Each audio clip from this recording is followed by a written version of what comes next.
usually a minute or two late. And so this time I'm a minute or two early. Good to see some of the mods here, Stephanie, some folks from Patreon, SM Kovalinsky, and Bria's also here, Zenaida, Terry Dean, Carrie Ross. Good to see you guys. I think we may need to start this off by, Timmy wants to be introduced, is like pouring me like me. I think the way to start off this sort of live is to talk about what exactly is meant by animal nature, right?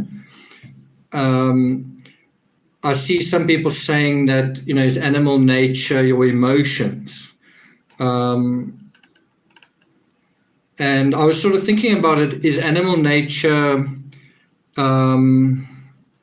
like if you think of a machine, is a machine like animal nature, or is machine cerebral? Because that's kind of how I first thought about it, is that an animal is an animal and a machine is a machine. A machine doesn't do, a machine directs actions, right? A machine, the cerebral side of things is a higher level of functioning, right? So I guess what we're talking about, Timmy, this is about you, so you must pay attention. So I guess what we're talking about, when we're talking about animal nature, we're talking about the thing that is almost automatic, almost instinctual, almost thoughtless, although not necessarily. So in other words, appetites, hunger, breathing, desire, things like libido in a way, the need to sleep, the need to rest, the need to, for a certain amount of affection, a certain amount of attention. It brings up quite an interesting question, I think, when you think about animal behavior, or what is the animal in human beings.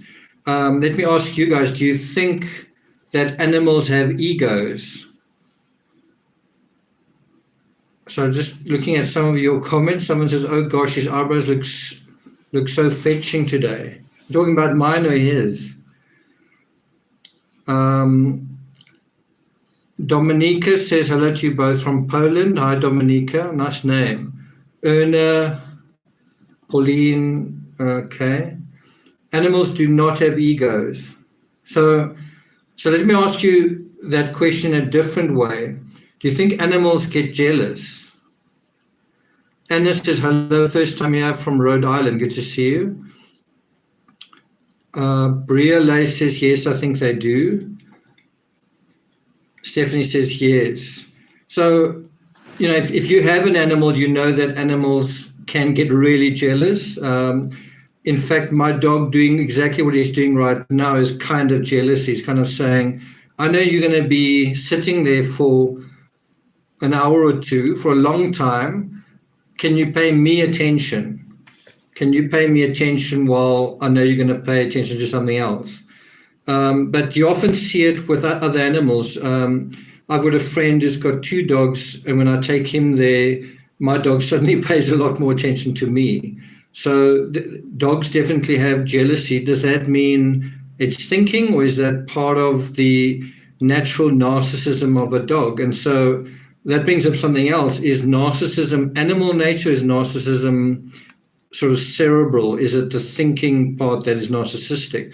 And I think that's quite an interesting area you go into, where you say, can you really separate the two? Can you really say that you are animal and thinking?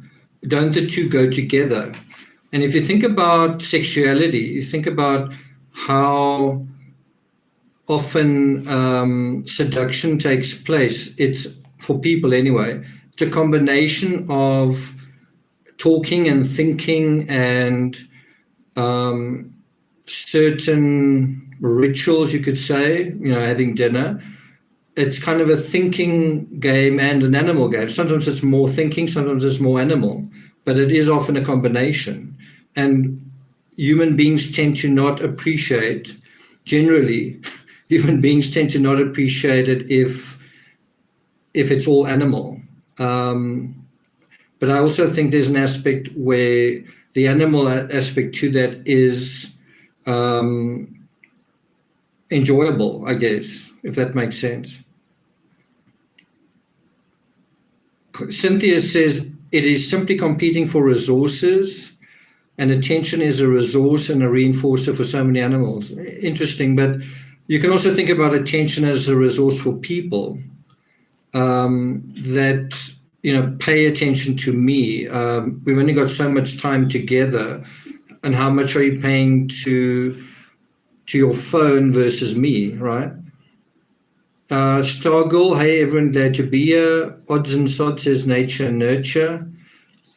Dominica says they get it from us. Karina, good to see you. I hope you're doing okay. I know you've hurt yourself in a bicycle accident. Says it is both.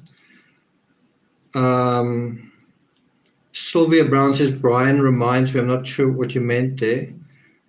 Snowline says the mama cat is so jealous that I'm cuddling her twins.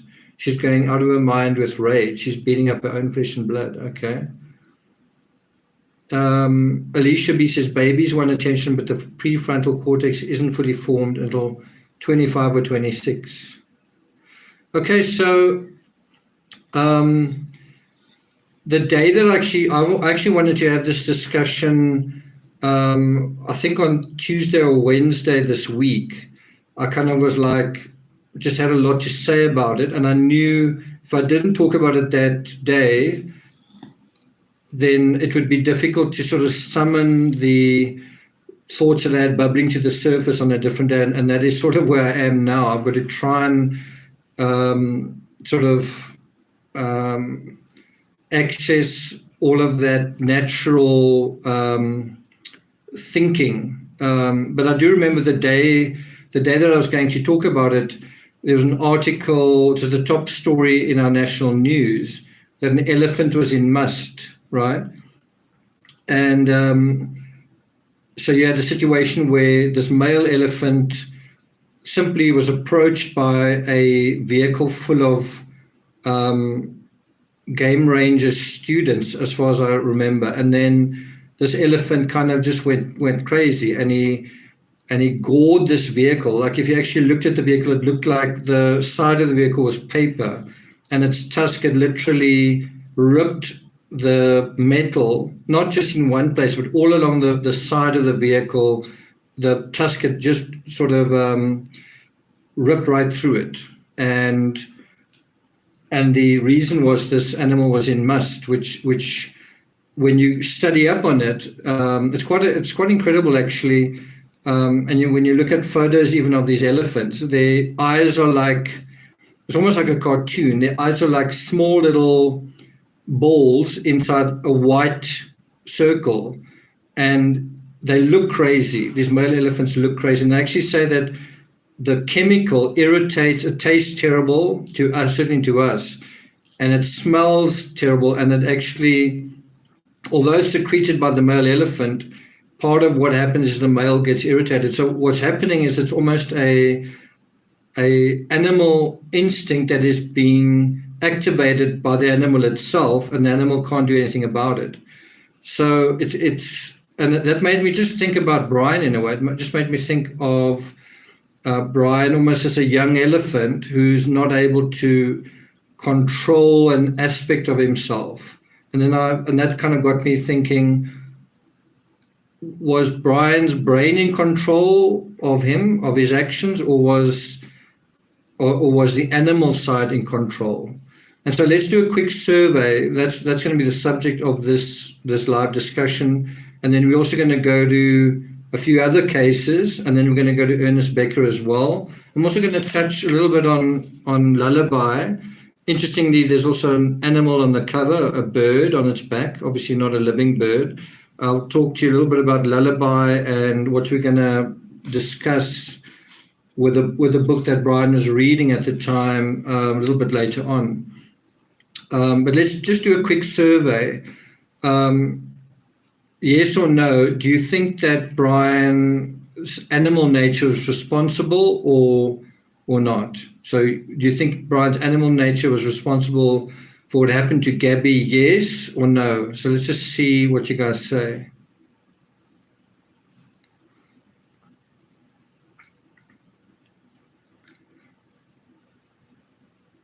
So a couple of yeses, a couple of no's.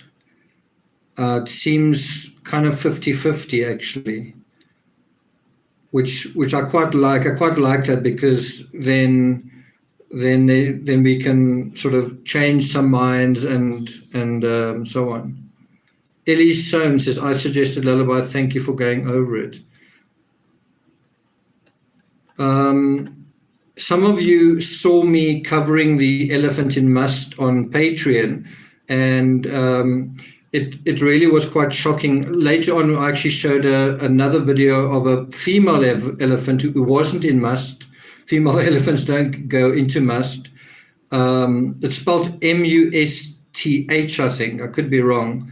But anyway, and she was just protecting her baby. So there was another elephant completely demolishing a vehicle. The vehicle just looked like it was made of paper as well. And that was a female elephant, and the musth had nothing to do with that. But you tend to think of a female or any elephant as a kind, sweet, quiet, soft-natured animal, and they generally are. It's very seldom that sort of behavior happens. But the thing that's interesting is it's almost like you say it wasn't in this animal's nature to do that. And we also talk about human nature and, or a person's nature. Certain people have a certain kind of nature. Was it in Brian's nature to do something, or wasn't it, kind of thing? That's kind of the question. It's kind of like being in heat, but it's a little bit different. But it has to do with that sort of scenario, yeah. The male elephants get very aggressive and they get very irritable, and it can sometimes be like, it's almost like having toothache. Sometimes if that chemical gets into their mouths, it can be like toothache to them, and then they will dig their trunks into the ground to actually try and deal with that aggravation. If that makes sense. So Agent 99 makes a good point, says we don't kill when in lust, and LOL. Generally, yes, thank goodness. But if you take quite a few cases, the Chris Watts case, lust was a huge factor. The Suzanne Morphew case, lust is definitely a big factor in that case. If you take even John Benet Ramsey, I wonder whether something like that was going on there. And you can go on and on in quite a few cases. Amanda Knox, what was lust a factor in that case? And so on and so on. Patrick Frazee also. Truth Seeker says he was hearing voices. Was that his id talking to him? It's quite a good question. Do animals hear voices? Is it, what part is being addressed there? I think that has got to do with substances, to be quite honest. And today I was working on the Moab incident deep dive number 3, and I was looking at Brian because it's the part that addresses Brian being questioned by Officer Robbins.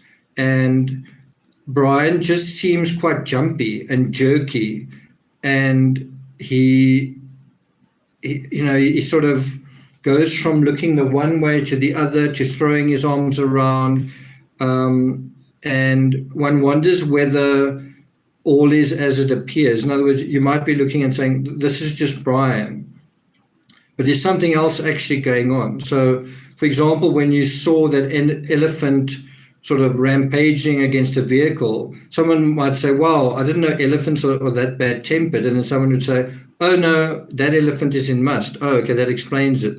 And so with Brian, it might also be like, well, whatever he did with Gabby before that was something like that, but wasn't something else driving it? Not must in that case, but something else. Either a hormonal chemical where something's going on, or sleep deprivation, or an actual substance. Maybe he's irritable, maybe Gabby was irritable as well. But we really want to talk more about Brian Laundrie's animal nature here. And if it doesn't seem to make sense now, it'll make sense as we go into Ernest Becker. We'll go to that in a moment. Stargirl talks about nervous energy. Terry Dean says Brian's insecurities drove him. Can animals be insecure? Do you think insecurity is a totally human thing, or do you think animals can be insecure? Do animals need reassurance? Do animals need...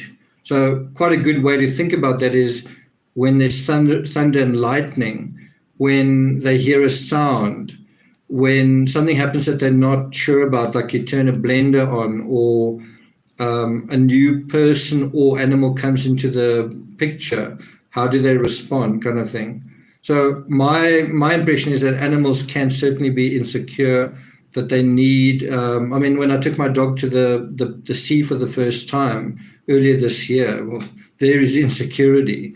What do you make of this mass of moving water and this noise and this overpowering smell of salt? It's like unknown, doesn't compute, I don't know what's going on here, I'm insecure, I'm scared, what do I do, kind of thing.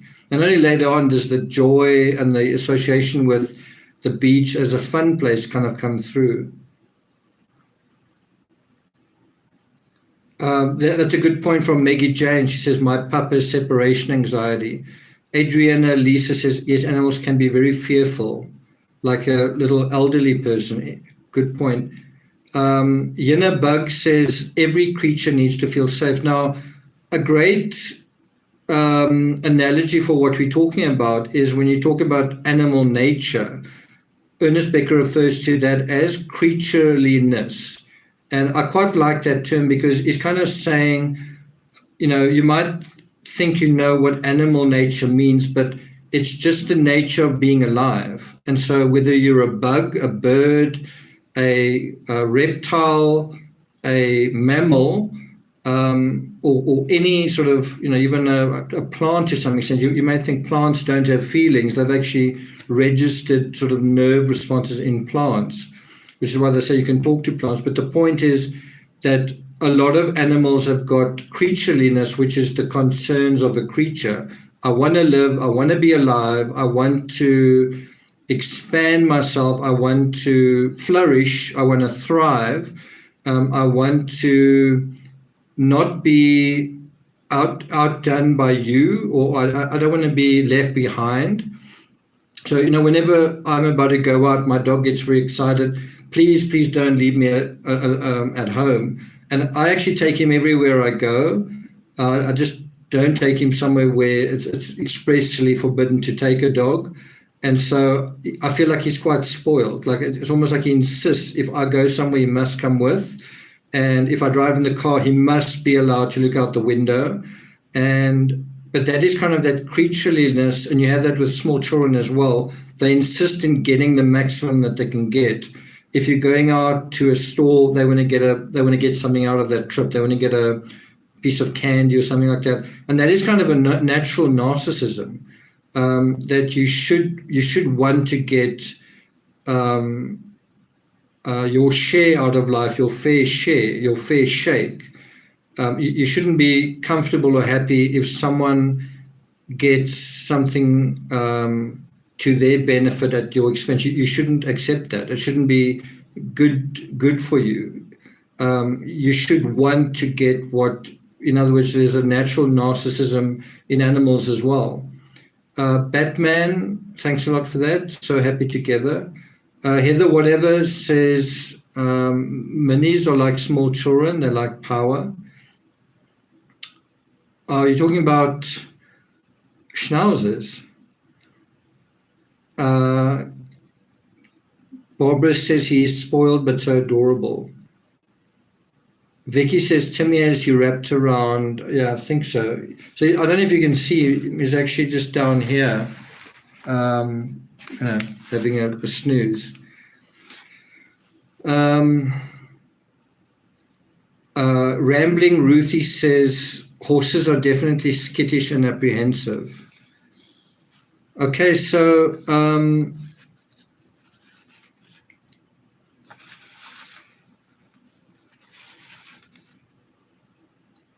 I'm going to take us through some of Ernest Becker's comments, just to sort of introduce the topic. It's quite difficult with Timmy in my right hand, but I have opened the books where I need to be, I think.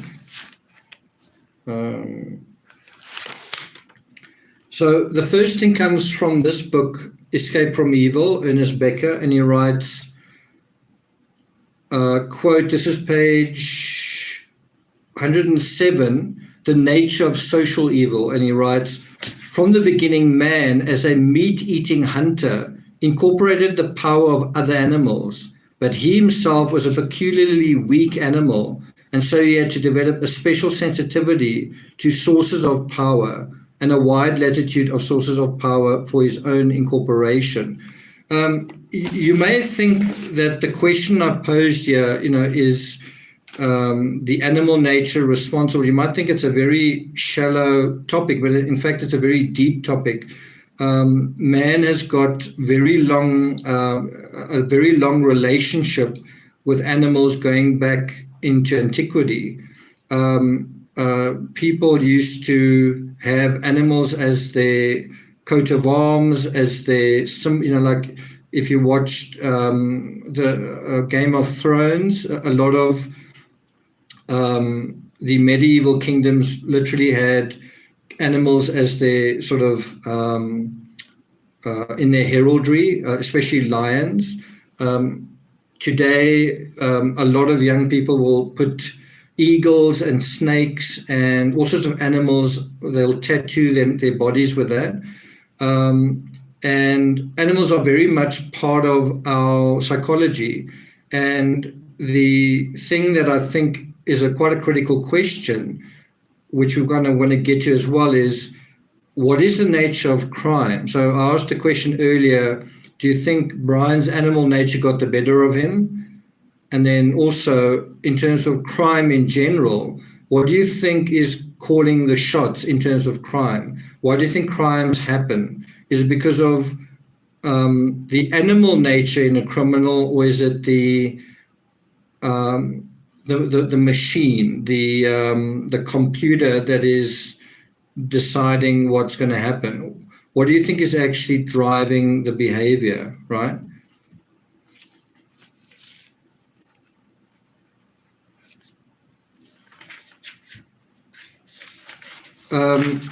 Before we go a bit further into Ernest Becker and Brian Laundrie, think about Casey Anthony and her wanting to party, and then the result of that with her daughter. Also think of JonBenet Ramsey and what possibly led to that crime. Is that an animal that is driving that psychology in those cases, or is it the machine part of the person? Is it the cerebral part or the animal part? The thinking part or the instinctual part? Adrian Lisa said Gabby was into the horror genre too. Now, I think it's important when we talk about this to anchor it in what we know about Brian and Gabby. And so if you look at their social media, if you look at Brian's social media, look at Brian's sketches, well, he's got that sketch of the 3, I think, pigs, 2 of them armed, right? And then there are animals feature here and there in Brian's drawings. With Gabby, nature features here and there. She's also tattooed a configuration of leaves, I think, on her forearm, and then also a wave. And so I think quite a big part of Brian and Gabby's story is that they They liked this idea of natural. They wanted to eat natural or organic. They liked this idea of living simply and also living kind of close to nature, of being ensconced in nature. This whole idea of it being nature and natural. And so you sort of wonder, was that a path to the dark side, or how did the dark side come into the equation? The other part that I think is quite significant is you see Brian talking about that he likes walking barefoot, that Brian really wants to kind of connect with the earth. He wants to, he doesn't want to sleep in a bed, he wants to sleep in a hammock. They don't want to sleep in hotels. Part of it's economical. They want to sleep in tents. They want to, they could have gone to tourist sites besides national parks. They could have kind of gone to the tallest building and all sorts of sites, but they kind of restricted their summer epic to scenes of unusual natural beauty, right? And so you can see that nature is definitely a big part of this story that is different to a lot of other true crime cases. For example, just taken in its own little block, where was Gabby Petito found? She was found in a campsite. She was found at Spade Creek Camp. She was found in the wilderness, right? She was found apparently right outside where a tent was pitched. But basically, and then there's also the question of, did wild animals get to her? Did nature kind of claim her in the end, kind of thing? And then that's Gabby. And then you take Brian, and where was Brian found? Well, he was found even more within the bosom of nature. He was carried away by the waters. He was camouflaged and covered by the foliage in a way like summer wells, but just he was apparently in this impenetrable reserve, this impenetrable forest that was seemingly crawling with critters, from boars to alligators to snakes to vultures and insects and whatnot. So you kind of really do get the sense that nature's kind of a role player in the story. Does that make sense? Stargirl says he was devoured by nature. That's absolutely true. And so that's the part that I kind of wanted to deal with, but I wanted to take it back and say, is a part of the problem here Brian's nature, Brian's animal nature? Was that what interfered with the civility, the what do you call it, the humanity that should have been there in Brian and also in Gabby? Did the savagery come from his animal nature or somewhere else?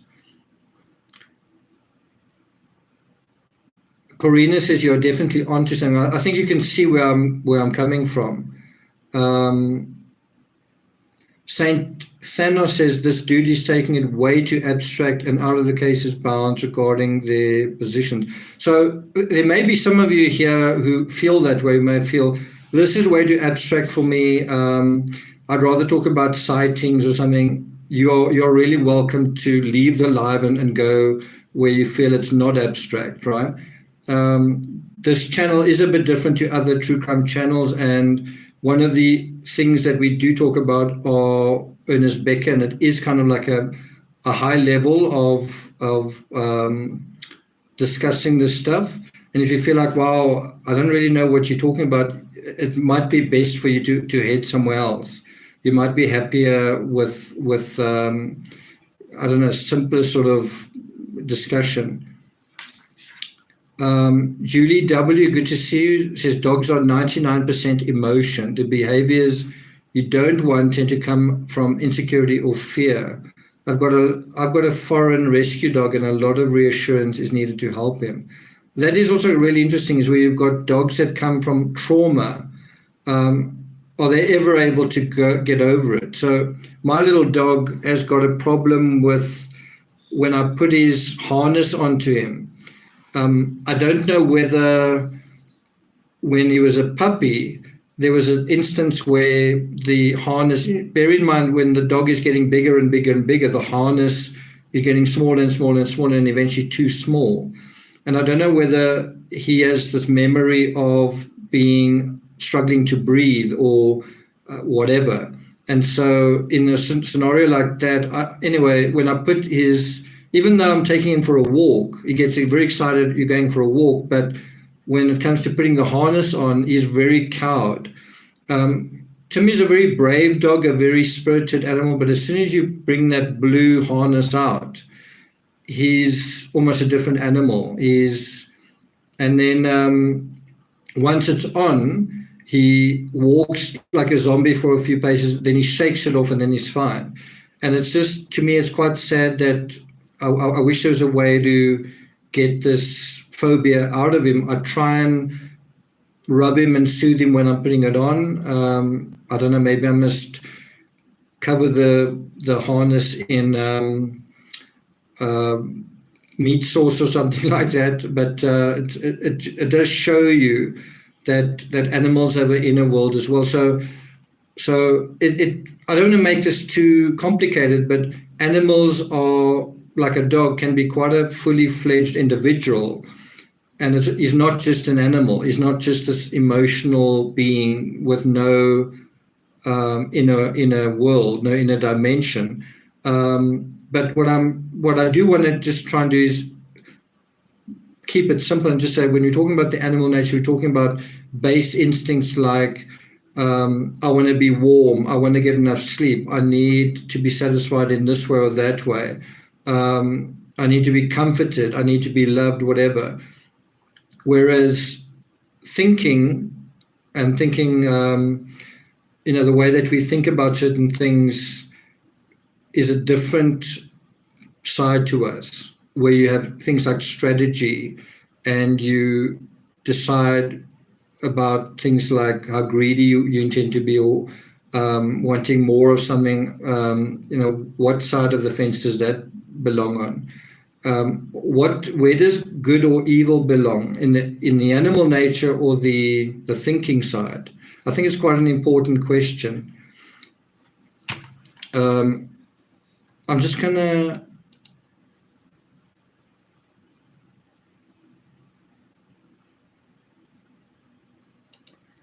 so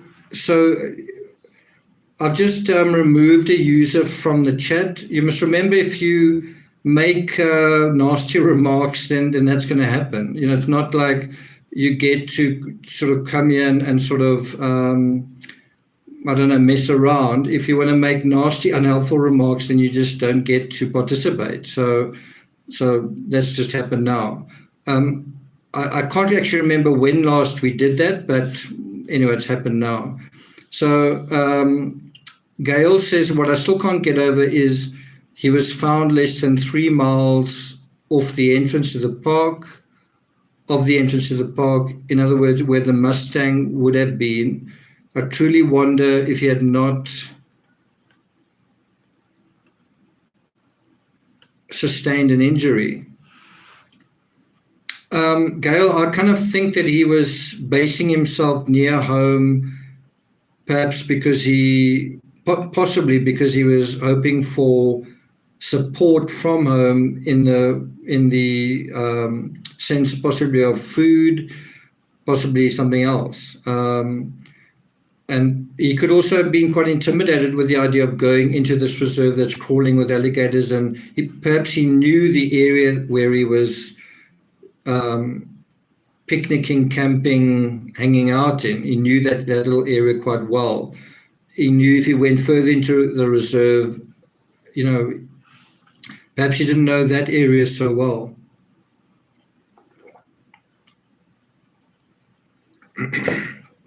Okay, Timmy, I think I'm going to have to put you down because I'm struggling to get to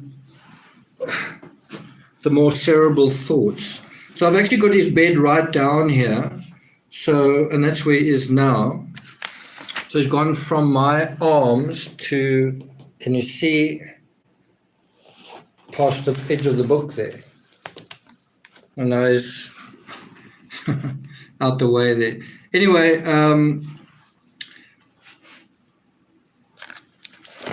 that's another thing. Think about a dog where a dog wants to sleep. It'd rather be inside than outside. It'd rather be comfortable than uncomfortable. That's really animal nature, and that has served animals for a long time. Animals want to be comfortable, and so why would you want to not be comfortable, right? So I do want to just reassure you guys that by the end of this live, I'm going to answer the question. And in the end, it's quite a simple answer. And the question is, did Brian Laundrie's animal nature get the better of him, or was it something else? And we're going to answer that. Before we do, I'm going to go into this book, The Denial of Death, from Ernest Becker.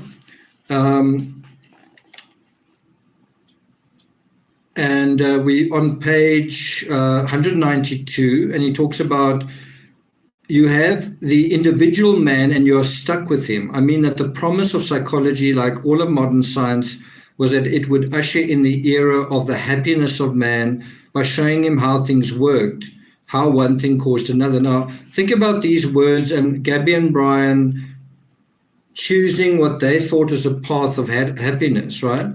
So they've kind of, first of all, wanted to get married on a beach, and then that didn't happen due to the pandemic taking place. And then they exchanged that fantasy, if you want to use that word, for the summer epic, which turned out to be a nightmare, and one that actually claimed both of their lives ultimately.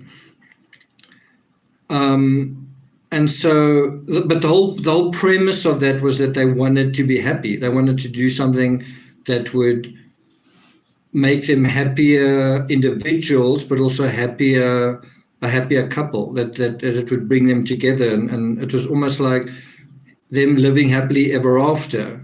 And yet what actually happened was that they, first of all, were extremely unhappy, and then both died. Think of the opposite to living happily ever after. Well, you unhappy and then you both die. It wasn't their intention, right? So anyway, so he goes on to say, the promise of psychology, like all of modern science, is that it would usher in the era of happiness of man by showing him how things worked, how one thing caused another. Then when man knew the causes of things, all he had to do was take possession of the domain of nature, including his own nature, and his happiness would be assured. So if you think about what he's talking about, there's almost like, if you can take charge of your animal nature, then your happiness will be assured. And what's quite interesting is the words he uses there. He talks about take possession of the domain of nature. And think about that in terms of posting things on Instagram in various domains in nature, and kind of not saying you're possessing it, but it's almost like saying, I'm here and I'm happy, and look how we are dancing through this particular environment effortlessly. We were there, now we are there, now we are there. And it's kind of like being kings of the world, like Leonardo DiCaprio and Kate Winslet in Titanic. I'm the king of the world kind of thing. You're captains of kind of a great ship that is powering through a wilderness that is no longer a wilderness. It's something that you can control.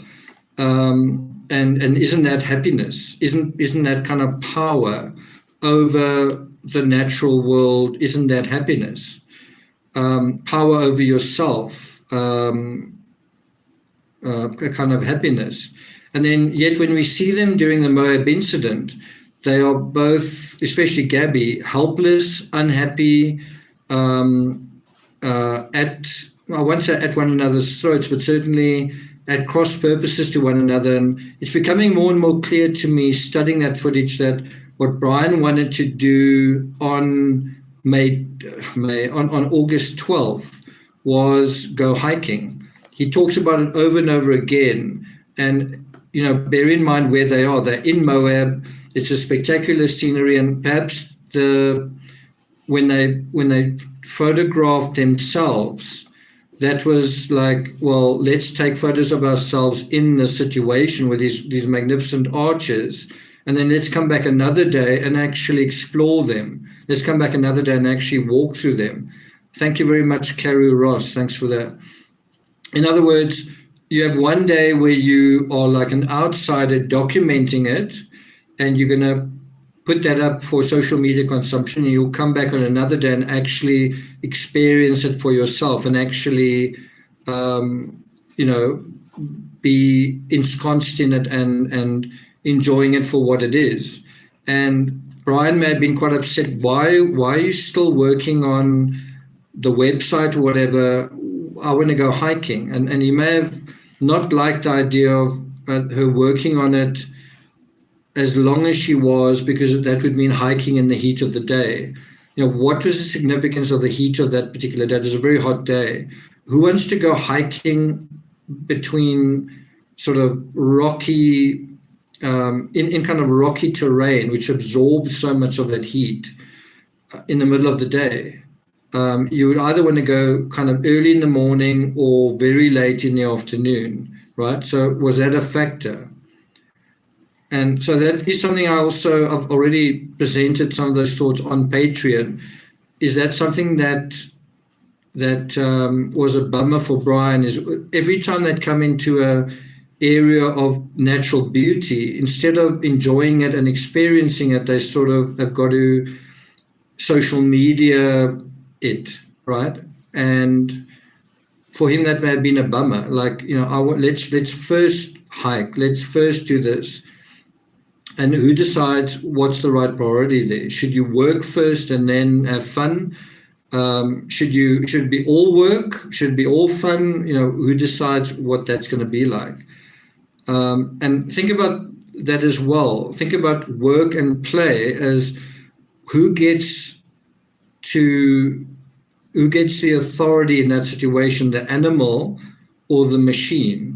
Your animal nature, and bear in mind these are young adults, 22 and 23. The young sort of spirit, the animal, or the sort of the slave, the person who says, well, look, we've got to make a living. We can't have fun. We've got to grow up, kind of thing. In other words, if you think of the dynamic between a person and then him holding a leash and walking a dog, well, the person holding the leash is the killjoy in that scenario. The leash is the killjoy. Is that what was going on in this situation? Or was the leash the work, the putting it on social media? So he goes on to say, now we come up against the fallacy of psychological self-scrutiny. This is quite sort of high, so if you're finding this a little bit difficult to understand, just give it a moment. He talks about the doctrine of the soul showed man why he was inferior, bad, and guilty, and it gave him the means to get rid of that badness and be happy. Psychology also wanted to show man why he felt this way. The hope was that if you found men's motives and showed to man why he felt guilty and bad, then he could accept himself and be happy. But actually, psychology could only find part of the reason for feelings of inferiority, badness, and guilt. We don't want to deny that this much is a lot already. It represents a great liberation from what we could call false badness, the conflicts artificially caused by one's own early environment, and the accidents of birth and play. So I know for a long time, something that I couldn't accept about myself was I would always think, I would always play devil's advocate. I'd always think something is that way, but what if it's a different way? And it took a long time to see something that was part of my nature, something that was actually an asset, instead of kicking against it. What he's talking about here is similar, but it's basically where you hold yourself to a particular standard and you can't get over it, and you feel like you're bad and inferior. And but he's talking about how you get through this psychological analysis to a place of genuine happiness. And he was saying psychology isn't actually going to get you all the way there. And I think that is part of the answer to what we're talking about is introspection and psychology isn't the sort of isn't the savior to getting you, like let's say therapy isn't going to deliver you from evil. It's going to be part of that, but what's the other part? And so on page 193 he says psychology narrows the cause for personal unhappiness down to the person himself, and then he's stuck with himself. So think about Brian and Gabby going on the summer epic and getting to know themselves in a truly complete way. You tend to get to know yourself quite well when you're traveling. You tend to get to know your companion quite well when you're traveling. I traveled with Timmy quite recently. You tend to get to know your dog quite well. How much time can he stand in a vehicle when he doesn't know, are we there yet, kind of thing. What are his natural inclinations? So how do you manage that?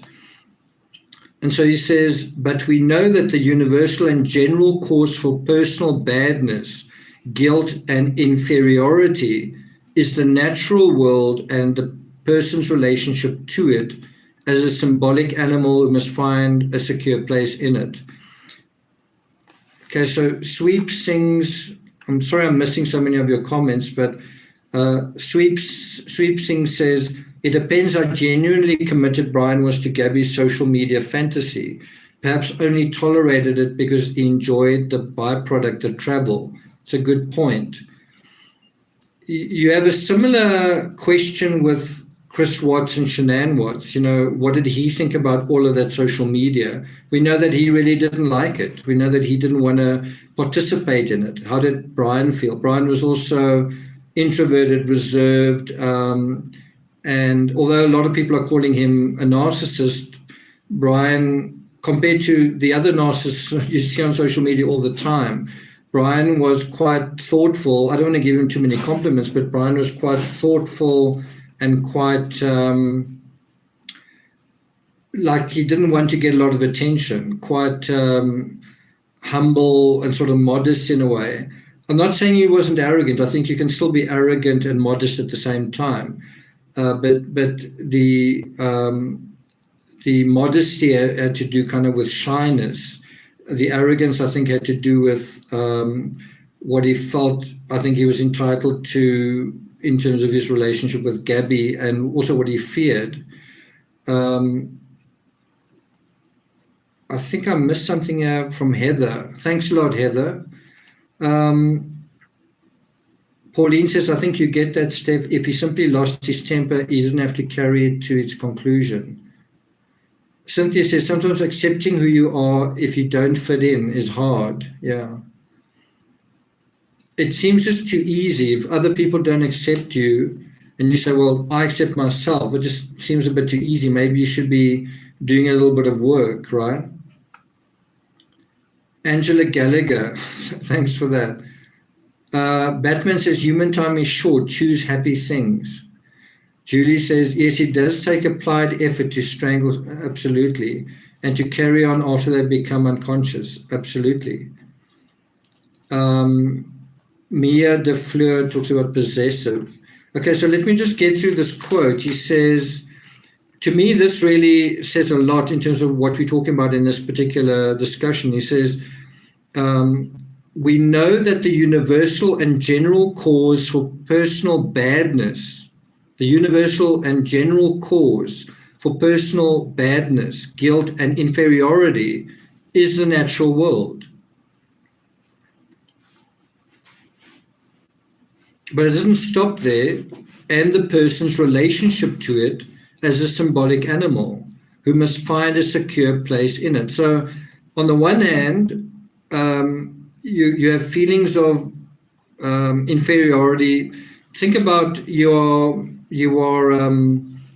Brian or Gabby or a Moab cop, or you are you, and you are in the scenario of the Grand Tetons, or you are Timmy. Can you calm down?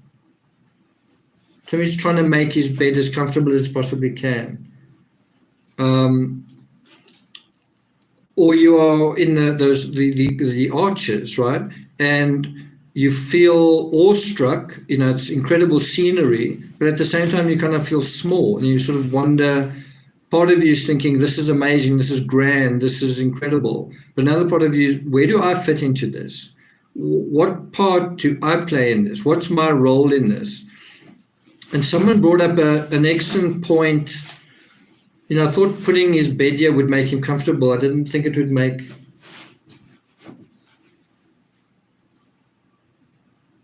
Okay, I think he settled down. Someone actually brought this up, I think, in relation to Ethan Crumbley, that one thing that has changed in modern society are our roles.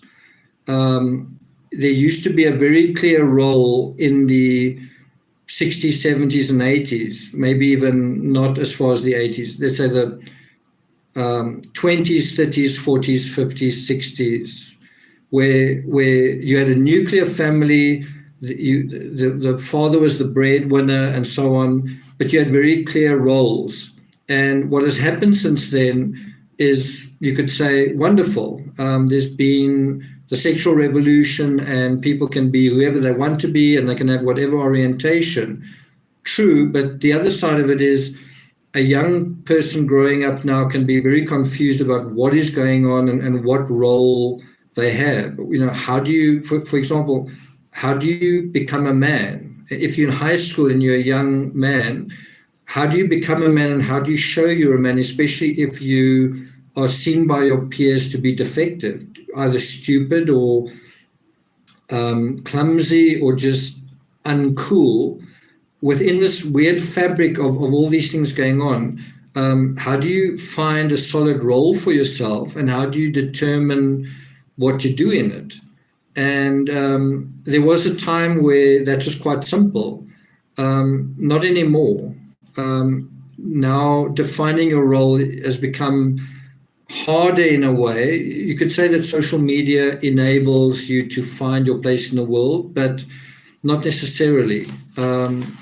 Not everyone's a communicator. Not everyone, it took me a long time to come into YouTube myself.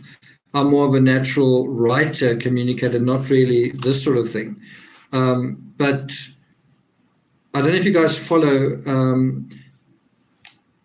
We're not going to talk too much about Ethan Crumbley right now, but what do you guys think of that?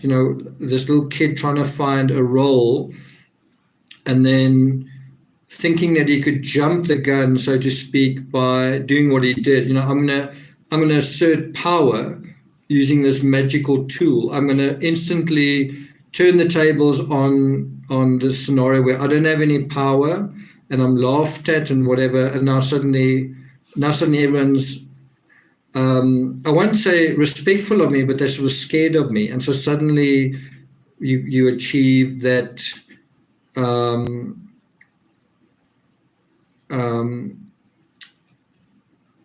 let's say respect. It's not genuine respect, but it's a kind of respect, certainly attention. You're getting a certain kind of attention that you didn't earlier. Thought criminal says I'm late. So the important thing to stress in this particular quote from Ernest Becker is he talks about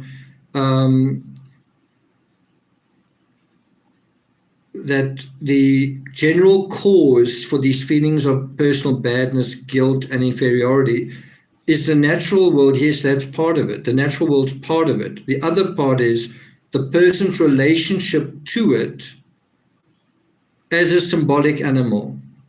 And that really answers the question.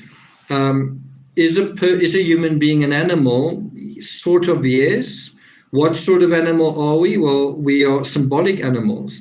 And when two symbolic animals go out into the desert, go out into the wilderness, and they are sand duning, surfing the sand dunes and doing all these things, communing in nature and putting it up onto social media, these symbolic animals are putting themselves up to be evaluated by other symbolic animals, and the other symbolic animals are saying, I accept you, I give you this rating, I give you this much attention, I give you this much value, and you, I don't give that much attention or value. And that, I do believe, was taking place, was that I don't think Gabby's Instagram was a spectacular success, but it probably was more successful and interesting compared to Brian. And so Brian is made to feel inferior in this effort to feel like this is my place in the world, and someone is saying, no, it's actually not.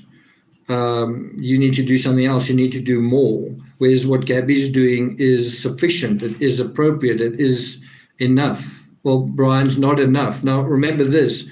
Brian's already feeling that he's not enough. That's what Rose Davis said. I played it as the intro to quite a few of my videos for a while, where I was saying what she said, that Brian often was feeling that he wasn't going to be enough. Now take that feeling that's already there and add social media to it, which is going to confirm that. I couldn't help feeling, I don't have any animus against Brian. I try and be neutral towards him and neutral towards Gabby, neutral towards everyone. So I don't have any bias against him or for him. But I couldn't help feeling when I was doing today's analysis of the Moab incident, what on earth did Gabby see in him? Just when you see him interacting with the cop, he's so wormy and wriggling. I thought, he doesn't seem to have any charm. He doesn't have a kind of a masculinity or some kind of charisma that you'd think, oh, I see what Gabby saw in him. When I think about their art and their attitude to being in nature, they seem to have that in common. But in terms of his personality, he didn't seem like a terribly charming fellow. He didn't seem like Prince Charming. So Stephanie says, so one-dimensional. Stargirl says immature. Bria says awkward. Terry Dean says, do animals feel inadequacy? We spoke about it a little bit earlier. They definitely do. My dog felt pretty inadequate when I took him to the sea for the first time. He doesn't know what to make of it. It's out of his field of reference.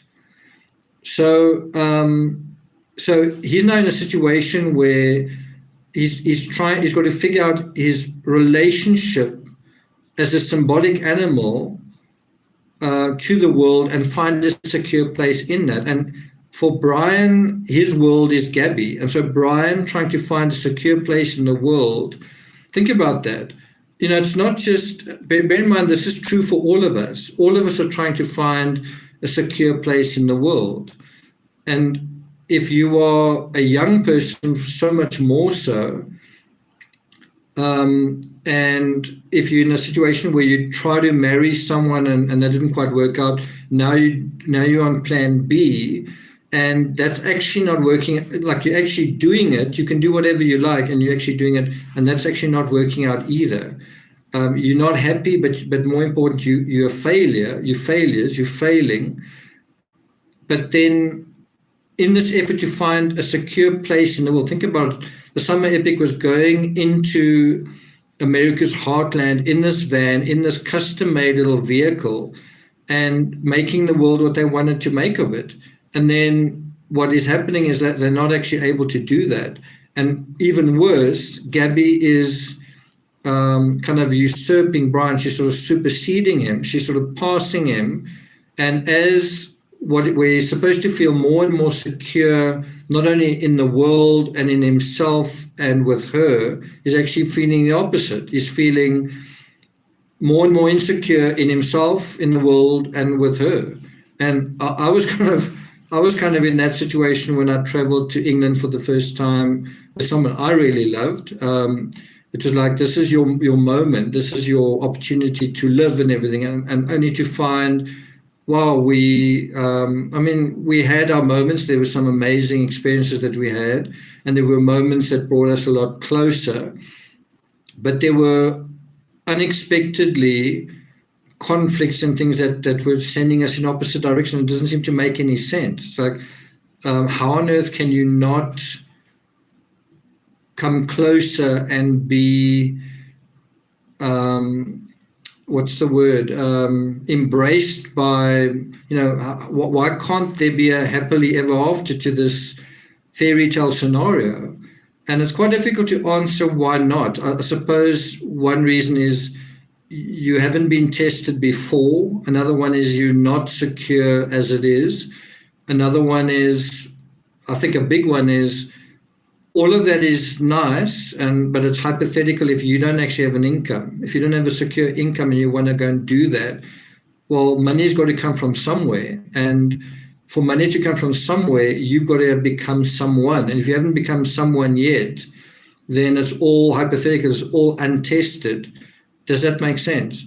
And so, you might want to go on some kind of adventure like The Hobbit, or you're going to find out who you are on that adventure. You might not like what you see. You might find that you are a coward. You might find out that you are not fun to be with. You might find out that you are quite dysfunctional, that you can't sleep when everyone else can, or that you snore when no one else is, or that you are less fun to be with than other people, or that you're old or unattractive, or whatever it is. But finding a secure place means going out into the world and actually experiencing it, but at the same time, it's one thing for you to say, I'm experiencing the world. It's another where the world is also experiencing you, and the world's saying, I'm experiencing you, but I feel like you're missing something. I feel like you're falling short in a couple of areas. It's one thing where you're with your peers, or you're with your family, or you're in an environment that you know. How do you deal with the environment you don't know? How do you deal with people who either don't like you, or are not like you, or are indifferent to you? How do you deal with that? Also, how do you deal with someone who I won't say doesn't like you, but might not be particularly friendly to you, but that's not their job. It's just somebody that is a stranger. How do you deal with that, where you perhaps are dependent on them? For example, the Moab incident. How do you deal with a scenario where you're at the mercy of other people? And think about Gabby completely just becoming emotional there. Imagine if Gabby was less emotional and communicated more matter-of-factly, almost like Brian did. Could there have been a different outcome?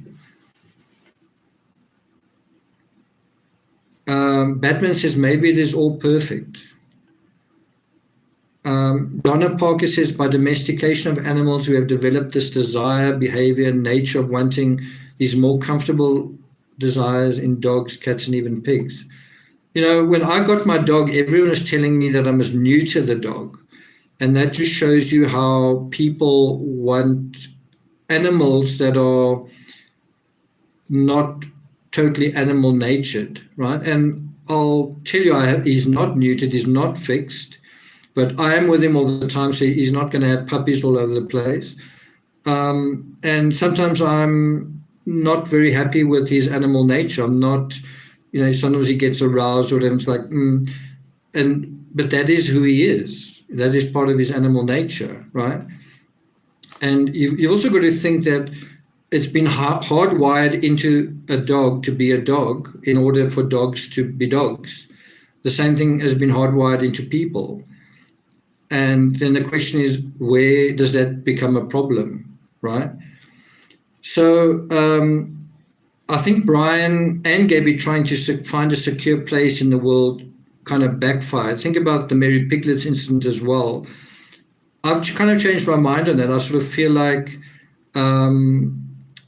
Gabby was possibly unhappy about how much that cost. Maybe she was hoping Brian would pay or something, but I first thought that was totally on Brian, that Brian was the aggressor there in the sense that he was complaining and doing everything. But it seems like Gabby was quite upset there. That's if you accept the restaurant manager's version of events. She told Brian Enton that that is not what happened.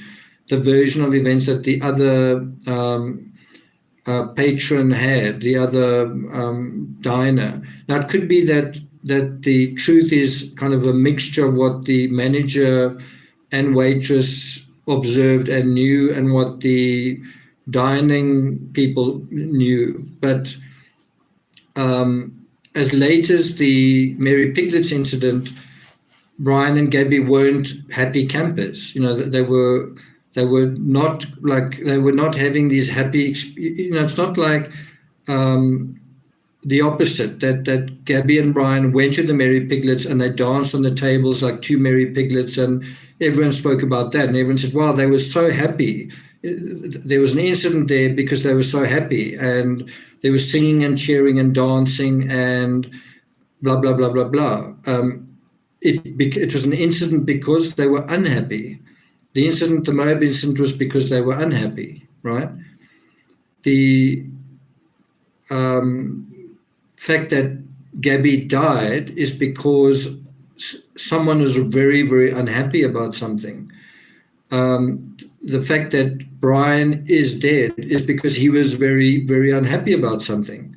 Not because they were incredibly happy about something, but because they were incredibly unhappy about something during a time of happiness that should have been happy.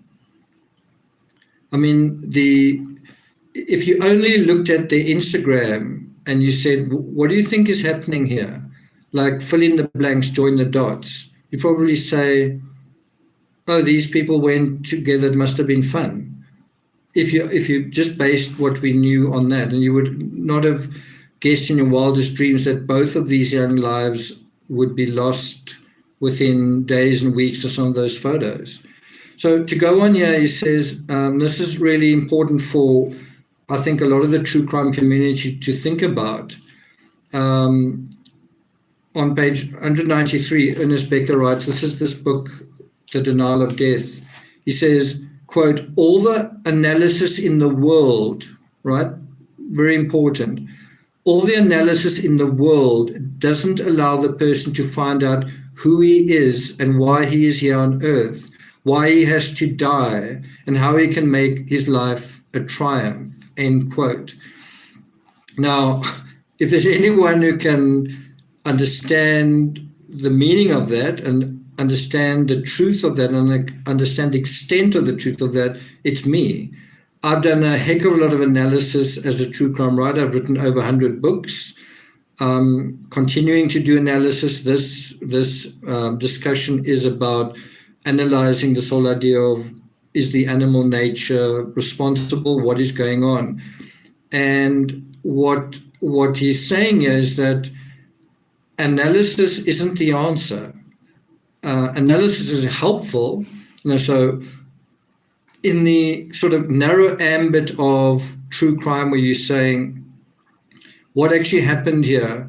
What is the true story of this case? What are the motives? Analysis is quite important, and I think there's an aspect to true crime that is similar to what Einstein meant when he said imagination is more important than intelligence.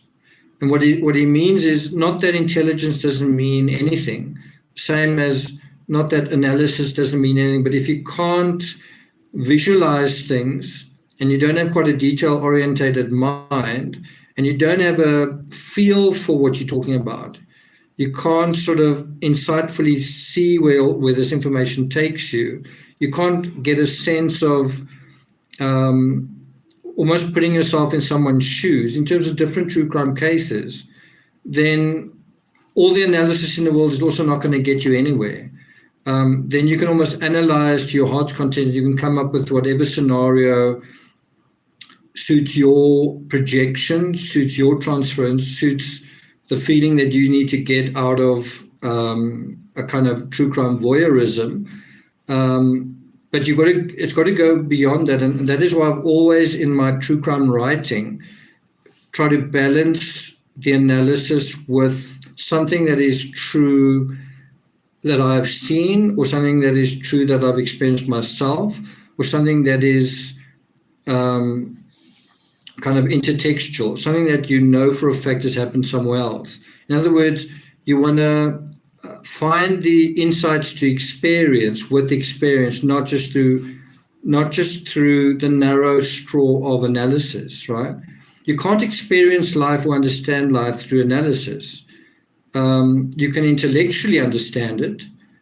Intellectually understanding something is a little bit like a complete stranger coming up to you and saying, I love you. And so what you know is, so what you know is what they are communicating is what they're saying, but there's absolutely no feeling there.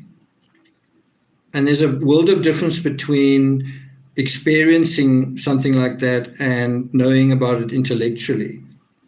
I mean, the one has no value. So anyway, it goes on to say, let me read that again. All the analysis in the world doesn't allow the person to find out who he is and why he is here on earth, why he has to die, and how he can make his life a triumph. And so Brian reading books like this, and I'm not saying this is analysis.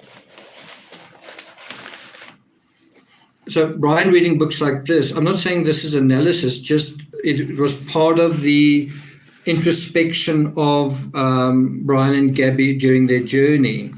Part of the way that they were understanding their world and each other. That's not really going to help you the only thing that's going to help you master this is actually the experience itself. And I think it's kind of a weird parallel to itself, the way for Brian and Gabby to have sorted out the problem of work and life and love would have been for them to fully experience it. In other words, they'd only been traveling for a month and a half, basically 2 months, when Stephanie's, I can't say that, Stephanie, because it would seem like a conflict of interest in a way, an author talking about another author. We are going to have Stephanie on to talk about her reading this book and the notes that she's made. So we'll have Stephanie on maybe on Wednesday or Thursday if you're available. In any event, if only Gabby and Brian had been more patient with themselves and each other, and just, if anything, the one given the other chance to try and set up this job. But you can understand in a scenario like that, Brian thinking, if you do that, you're going to be independent and you're not going to need me. What do you need me for? And so it's unfortunate that is how he perhaps thought about it, right? Because what was important here was for Brian and Gabby to complete the journey, go through America, experience America, have America experience them, and find out their place in the world and find a secure place. And it's the story of all young people. You're going to start out and you're going to go on roads that lead to dead ends, and there's going to be the perception of wasted effort and wasted time and heartbreak and so on. And that's part of how you navigate and become who you ultimately become, and how you figure out who you are, and the world figures out who you are, and you find your place. And it's a secure place, right? Just read some of your comments. Teresa says Brian held her in contempt for not accepting him as he was. It's possible that he didn't accept who he was either. He actually refers to him being bald fairly early on in the Moab incident. He actually says, do you mind if I sit not on the curb, but in the shade of the vehicle? And he sort of motions to his head and he says, because I'm bald. And I think the reason was he was worried the top of his head was going to burn in the sun. And the officer actually denied that request, but then another park ranger actually said, well, I'll provide the shade for you, and he sort of stood over him. I don't know how many of you caught that moment.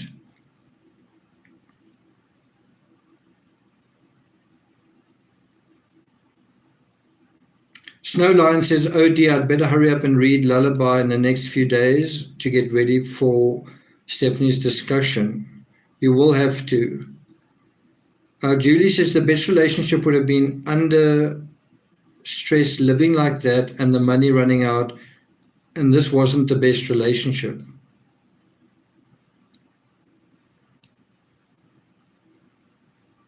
Pauline says, I think Brian needed a hug. Okay, so let me just finish this because I need to go on. He's talking about, again, that analysis won't allow a person to find out who he is. And then he says, it is when psychology pretends to do this, when it offers itself as a full explanation of human unhappiness, that it becomes a fraud that makes the situation of modern man an impasse from which he cannot escape. Or put another way, psychology has limited its understanding of human unhappiness to the personal life history of the individual and has not understood how much individual unhappiness is itself a historical problem in the larger sense, a problem of the eclipse of secure communal ideologies of redemption. Now, I'm going to tell you, I don't know what the hell that means. I know that what he's saying is it's beyond the personal life history of the individual. Unhappiness is beyond the personal unhappy life history of a person. Anyway, Rank then says, in the neurotic, and I have thought of Brian as a neurotic person, possibly with moments of psychosis, which is where your world expands. That's why I heard voices. But anyway, Rank says, this is middle of page 193 from this book, in the neurotic, in whom one sees the collapse of the whole human ideology, it has also become obvious what this signifies psychologically. This was not explained, well, this really is, by Freud's psychoanalysis, which only comprehended the destructive process in the patient from his personal history without considering the cultural development which bred this type. I'd like to go further into it, but it is getting quite complicated. But I think what they're talking about is the broader fabric from which Brian sprung would be his high school life, the community, his parents, his siblings, what is going on with them. And also, I think what is really important is, was Brian like a product of society? Was he embraced by society? And I think the whole almost rejection of him by social media answers that question.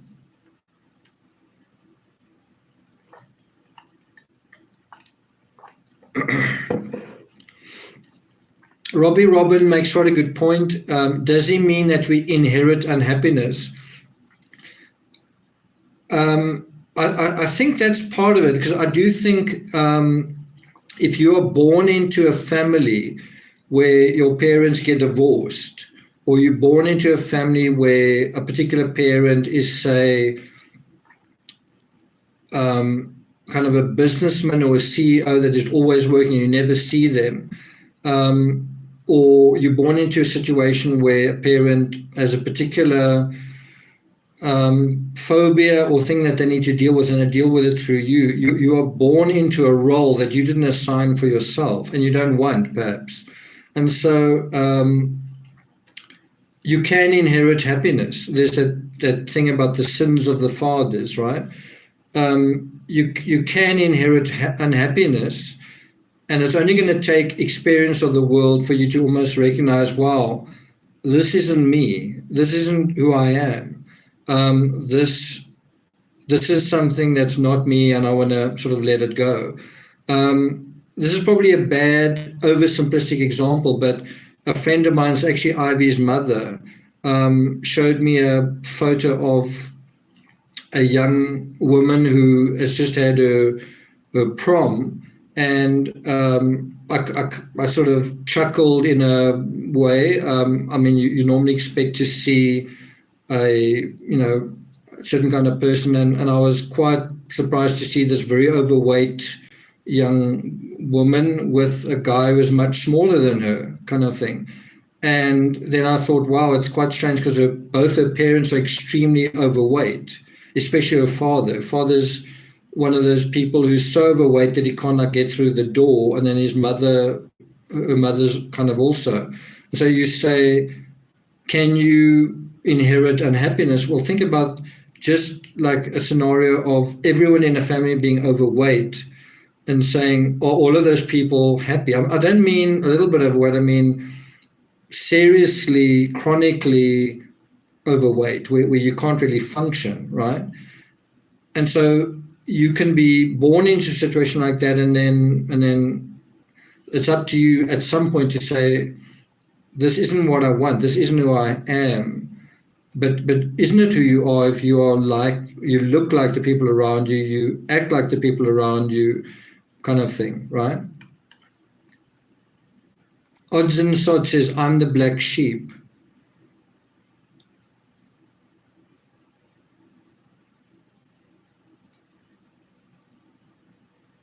Snowline says there's a definite streak of melancholy in my family, which seems to have been inherited by my mother and myself. I'm sorry to hear that. Melancholy is definitely a better word than depression, though. Cowgirl, really interesting comment, says Eckhart Tolle, author of Power of Now, says we are attracted to others with a similar pain body.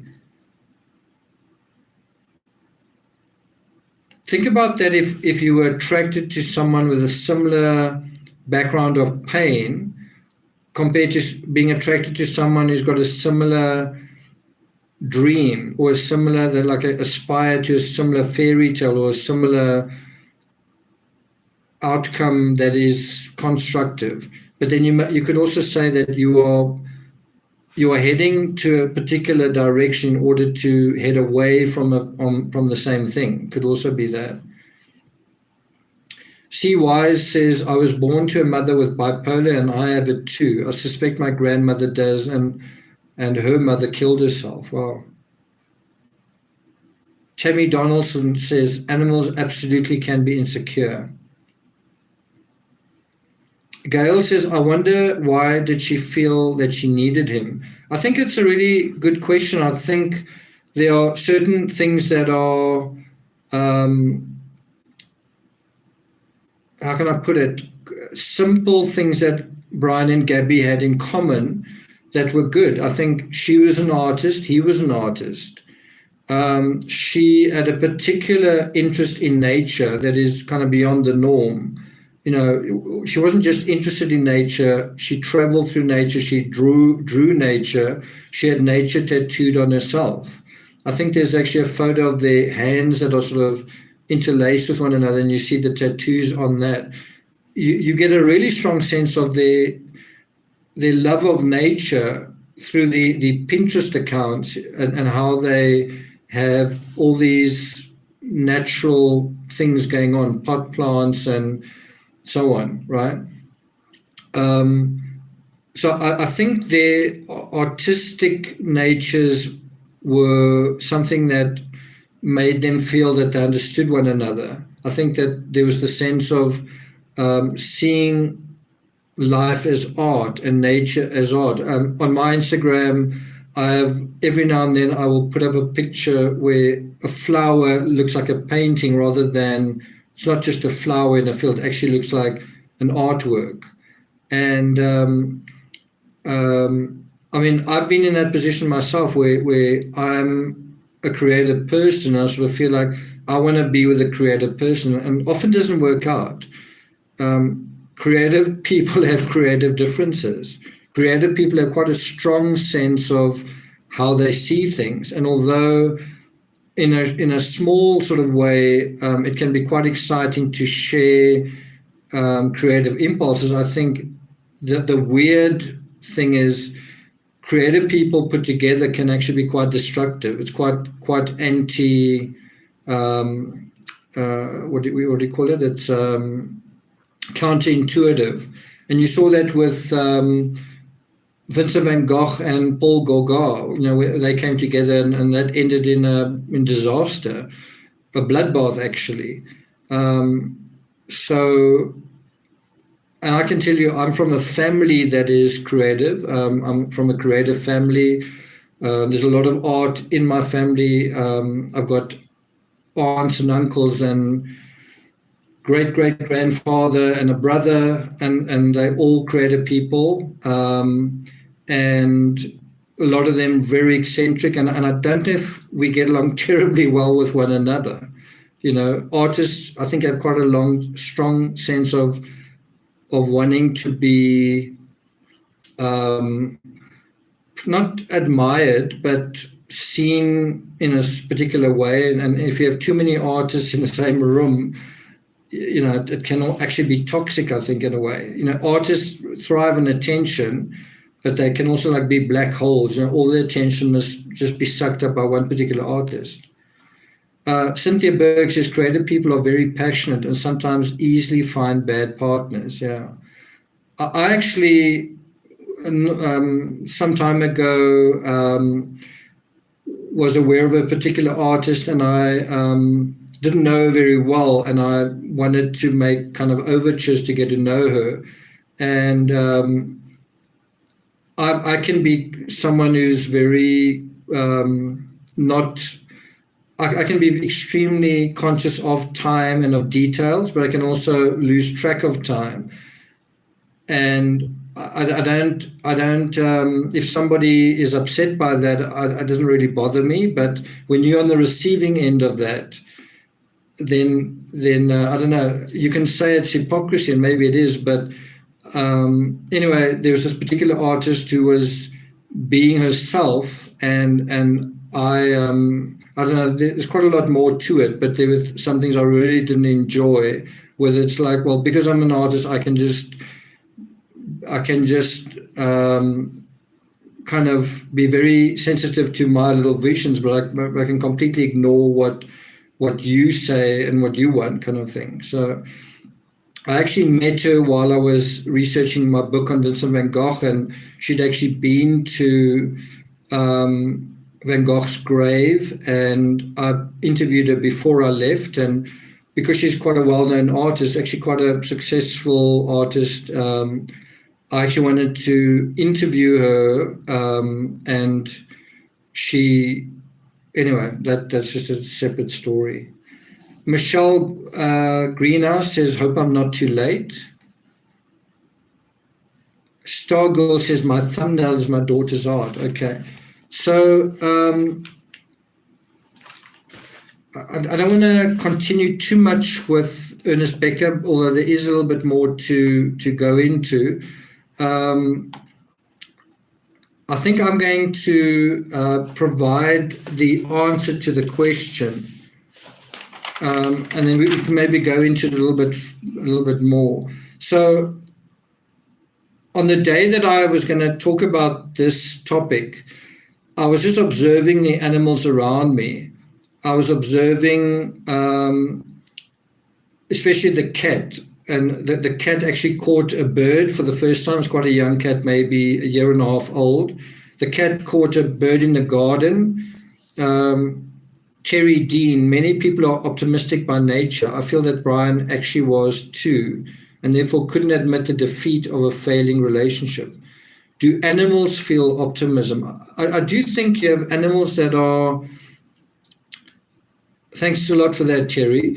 You have animals that have, certainly my dog, Timmy, is a very spirited animal. He's very positive. If we drive somewhere in the car, he wants to look out the window. There have been times where I'm driving quite fast, and he'll have one or both paws, even if the window's half open, he'll have both paws over the window. That's how much he wants to kind of get out and smell everything that's passing him by. Timmy is a very positive, optimistic dog. He's constantly running off to other people that are around and constantly running to other dogs. And I don't know if it's because he's so young, but it's so weird. You'll see other people walking their dogs, and their dogs are just with them the whole time. The dogs just sort of, not all of them, but some dogs do stray a little bit, but There are often dogs that just walk with their owners. Maybe they're older dogs, so that could also be a factor. But Timmy is definitely a very positive dog. He's very playful and so on. And you definitely do have animals. I think with Ivy, with her mother, with Ivy's mother, when she comes home, Ivy will lick her face, which I haven't seen that much with cats. And Ivy's not a very friendly cat towards me. I'm a kind of a cat lover and a dog lover, and Ivy's not very friendly towards me. So I would say that she's not particularly trusting or optimistic. She is very optimistic when it comes to hunting, though. But I do want to say, so Ivy caught this bird, and I caught her catching the bird, and I actually feel quite bad about it because I had sprinkled bird seed in the tray, and I guess some of the bird seed fell onto the ground. And I do know there was a dove that was a juvenile, and so it's weird with doves. Doves are a symbol of peace, and yet they can be very aggressive to one another. Doves, anyway, so the baby dove was deciding, I'm just going to walk on the ground and make life easy for myself, and I'll just pick up the seeds on the ground. Well, not a good idea if there are cats lurking around, and there's not always a cat with me. The cat's not always at my home, and it's not often in my garden. But on this occasion it was, and so the bird got caught. And lately Ivy's been like a serial killer. Like, she's gotten the taste of hunting and successfully hunting. It's gone from eating cockroaches and flies, which I appreciate, to birds, lizards. And you sort of think, is she a killer? Like is she guilty like a killer? And so you could say with a person as well, if a person goes out and kills all sorts of things, but not people, is that okay? Now you're taking this cat killing all these different creatures. Well, if the cat killed another cat, you think, well, this cat's really got a problem, but it's killing all these other things. And then you say, well, no, it's the cat's nature. It's the cat's nature to kill. And so one moment the cat is sort of snuggling with somebody. One moment the cat is, how can I put it, perfectly harmless and this quizzical little creature, but the next it's dismembering a lizard or got its claws into something. And so that's where you ask about the animal nature. Is the animal nature evil? Is the animal nature psychopathic? And there was also an article when I put this particular thing out that was about, are cats psychopathic? And they were saying some are, especially cats that like sitting in a high position, and there are certain cats that want to dominate. They kind of are psychopathic. In terms of Timmy, you could also say him being aroused every now and then. Does that mean he's deviant? Does that mean he's kind of a pervert or something? Is there something wrong with him? And these are just the animals exerting and experiencing their natures. And I'm about to reach the point here. So I'm just talking about these animals around me and their animal natures and saying, is that evil? What is evil? And if you take that and put it into human terms and also into Brian and Gabby, what are we talking about? When we talk about crime, is crime a residue of our animal nature? So Chris Watts committing a crime, you might say Chris Watts should have gotten a divorce. The fact that he didn't get a divorce, was that the animal part of him taking over? It's a little bit of a difficult argument to make because I do think lust and sex was a factor there, but it's still not the animal. The animal nature certainly played a role, but I don't think it totally was in charge of what happened. Certainly, think about a premeditated crime, which is exactly what the Chris Watts case was. A premeditated crime isn't a crime of passion, although it's based on passion. Premeditated crime is carefully, calmly deciding what you're going to do and then executing it. It's absolutely not animal nature, although it's to allow his animal nature to have its day, right? So I think it's important to remember that we show a lot these are from my notes, we show a lot in common with animals. We don't like to admit it, perhaps more than with the cerebral computations of machines. The question is it a good or a bad thing? Are our animal natures the source of evil in human beings? Is our animal nature bad? And what is humanity? So think about that. Is humanity animal or cerebral? Is criminality animal or cerebral? So I'm going to ask the same question again that I asked earlier, see if your answer's changed, and then I'm going to give you my assessment.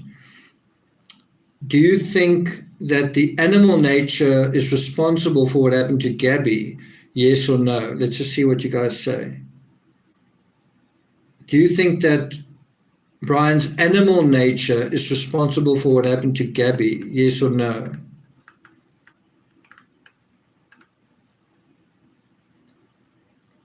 So Robbie Robin says no. Quite a few say no. There's one yes there. Alicia says yes before and yes now. It's the animal nature. Susan says yes. I think I was going to say, I think there are more no's than yeses, but they are about the same, I'd say. Okay. So a very simple way, a very quick way to answer this question. Did Brian's animal nature get the better of him? A very quick way to answer that question is, do animals commit suicide? When you're committing suicide, what's going on? Your animal nature or something else?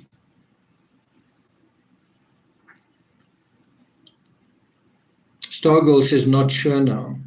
So Brian committing suicide shows that what is running the show there is the cerebral side, the thinking side, the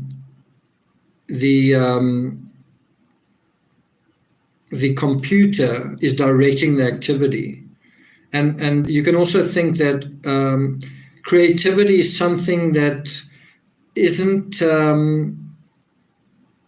something you see that much with animals.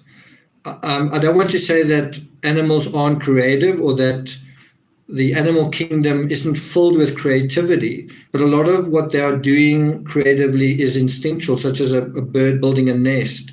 Well, all the birds build the same kind of nest. If you take a parroting words, it's words that they've used that they can't come up with a language kind of thing. If you know what I'm saying. Birds coming up with songs, even some of the most beautiful songs are quite limited in their repertoire. So even creativity in nature, although nature is creative, tends to be quite limited. That's one area where human beings are quite special, is that we are creative. And it's not all human beings aren't creative. I used to believe that everyone is creative, and if you just practice your creativity enough, but there are certainly some people who are a lot less creative than others, and some who don't have a creative bone in their body. They are math thinkers, or they think musically or something. Not saying that is not creative, but there are definitely people who are wired totally differently. But the fact that Brian was creative on the one hand, and also that he took his own life, that is not something that animals do. And so the answer is no. The animal isn't the reason why this happened. And so I just want people to be careful when you think of a person in animal terms, especially a criminal, and you think that what took over this person was the animal. In other words, rage, emotions, lust, all those things. I'm not saying those things aren't a factor. So I'm not saying it's absolutely, the animal thing's got absolutely nothing to do with it. I'm sure it had a lot to do with it. But the part of the person that calls the shots at the end of the day is taking all those feelings and directing them and saying, because I feel this, because I feel that, I'm going to do this, and that's a decision that's taken. And you could even say that a crime is a creative response, not a, I don't want to say a constructive or an adaptive response, but a maladaptive, but nevertheless creative response to something where you would normally, it's antisocial, put it that way. It's well, ultimately it's a destructive solution. Does that make sense? The criminal might be thinking this is a creative solution to a problem, almost like where you'd say cheating in an exam is, well, I'm being creative. I'm finding a different alternative to solving this problem. But it is, obviously destructive. The other thing that is not part of the animal nature, and I don't want to be too mean to the animal kingdom, but grieving the dead is something that animals don't tend to do. One thing that I've always found weird is you go on holiday and you come back and the cat doesn't seem to know that you were gone. I actually had someone looking after the cat while I was gone, and the cat instantly manipulated that person. It was like this instant bond, not like fully fledged, but using this person was now the new feeder of the cat and whatever. But anyway, animals don't really grieve the dead. And you might argue that and say, well, some do. Elephants do, and we know that they do. They can sometimes... they've recorded elephants stomping on the ground where a relative has perhaps been buried or something. Sometimes, I don't know whether this qualifies as the same thing, but whales will sometimes beach together, and you might have one of those whales that is older. In other words, they've lost the ability to navigate, and so you get the sense. It's not very well understood, but you get the sense that they beach in sympathy with their leader or whatever, and that's also possible. But generally, animals don't grieve, and that's also something that is kind of uniquely human. Human beings are symbolic animals. That's a big point from Ernest Becker, that we are unique in the creatures of this planet, that we are symbolic animals, and part of that symbolism is that, well, we know that we can die, and when someone has died, we still recognize them. And in the movie Interstellar, the actress Anne Hathaway playing Brand says, where's the social utility in that? Where's the social utility in grieving someone who's died? And yet it does bring people together.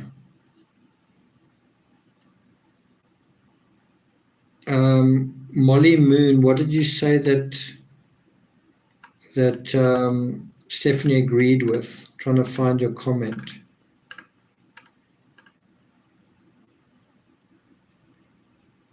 Valerie says dogs grieve. Yeah, I mean there are exceptions. Dogs do grieve sometimes. Dogs can also seem to miss you if you away from home for a long time. But dogs don't dig graves for their owners and for their fellow dogs. There's quite an extensive grieving process for people, and also dogs don't have a religion dealing with the afterlife. People do.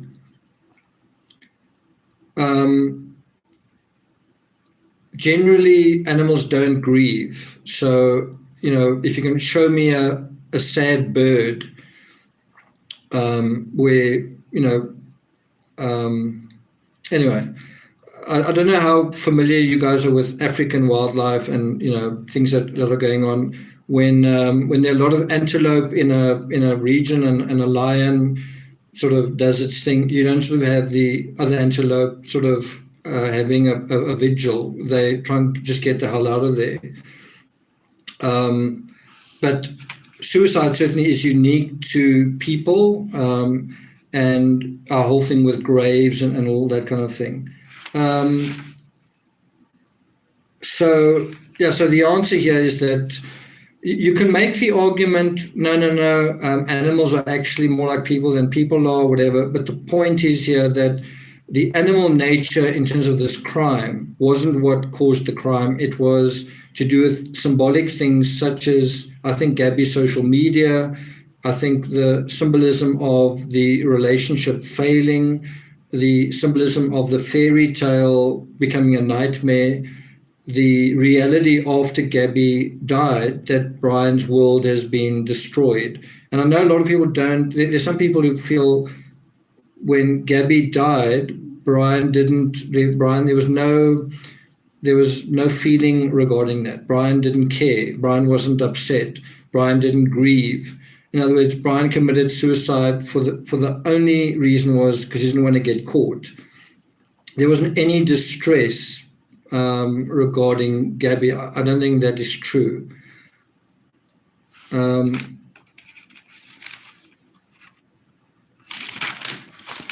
Okay. Pauline says, I think we divided here as to whether animals grieve. I think if you think the animal kingdom are limited to dogs and cats, you've got another thing coming. I don't know, have you ever seen a snake grieving, or a crocodile grieving, or a fly? So just something to think about.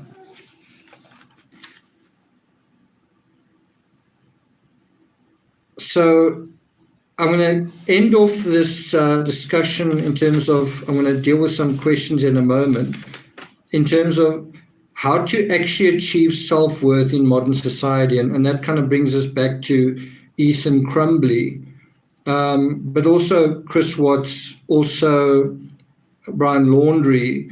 How do you achieve genuine self-worth in modern society? Do you start a YouTube channel and the more subscribers you get, the more you're worth? How do you actually achieve proper self-worth? What is authentic self-worth today? And this is also from an Ernest Becker book, The Birth and Death of Meaning, right? Did Dum says trauma brings clarity. Heather whatever says, I'm shocked by birds, smarter than I thought. Tommy Coyote says he's talking about grieving death, being aware of their immortality. That's another thing, that there are really no animals that sort of go while they're alive, well, one day I'm not going to be alive.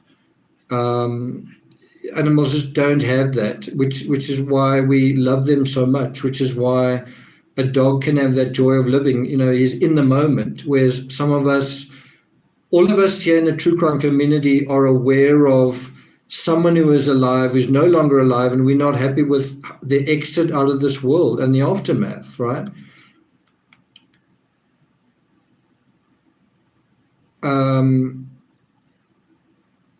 Songbird says, I think you achieve self-worth by accepting your limitations, your attributes, and accepting who you are.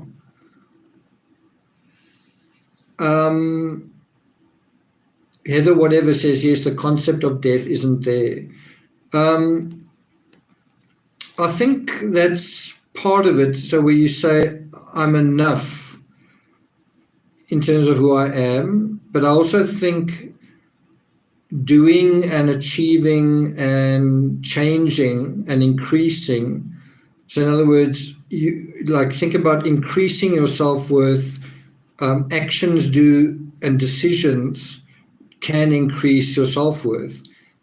becoming someone can, and I'll put an amazing documentary on Patreon the other day of a German dude who cycled right across Africa, and you actually saw his self-worth increasing in leaps and bounds. This 25-year-old, where he was afraid, where he was aware of the unknown but not sure what to make of it, where he was intimidated by certain things, and then they did happen. And then by the end of that, he's really covered full circle, where he says he's not going to allow certain things to define him or a particular experience. And if you took that psychology, he's only 25 years old, he turned 26 on his journey. You take that psychology, you take that into Gabby and Brian, and you just said, don't let this setback define your relationship or define you. You define yourself. You go out and experience, and you're gonna have, it's almost one thing that, this kid was bicycling across Africa, far more uncomfortable than driving in a van across America, right? And it included him cycling through the Sahara, and also cycling on sand and in the rain, where the rain's falling on him, where mud's falling on him, where trucks almost driving him over, where there are animal carcasses all over the highway that have been run over and left there that are smelling, where the landscape is on fire, where it doesn't have any water. Compare that to the discomfort Brian and Gabby are feeling, and you can kind of get a sense of perhaps they should have anticipated struggle and embraced it, and they would have enjoyed it so much more. I think they were trying too hard to enjoy what they were wanting to enjoy, and they were allowing the discomforts to get to them. They were allowing the anxieties to get the better of them. Think about this 25-year-old, the insecurity, the vulnerability of being alone on a bicycle going through Africa. He did get typhoid, he did get malaria, but he also found that he was able to overcome all of this stuff. Now, I'm not saying that we must be almost like superhuman and take that level of risk, but I am saying that this guy gave himself the opportunity, and he did grow. And so how did he do that? By experiencing something, by giving himself the opportunity to experience, by not quitting after a month and a half. He didn't go home after he got typhoid. He didn't go home when they said the only way to get into Ethiopia is if your passport is stamped in Germany. And so he found a solution to that. Stargirl says he's an extreme sportsman. I don't know. I think he's an ordinary guy who believed in himself. And again, he didn't allow the animal thing to dominate. In other words, he just decided, I'm going to take it step by step, and I believe I can do it. And he was positive. He was optimistic.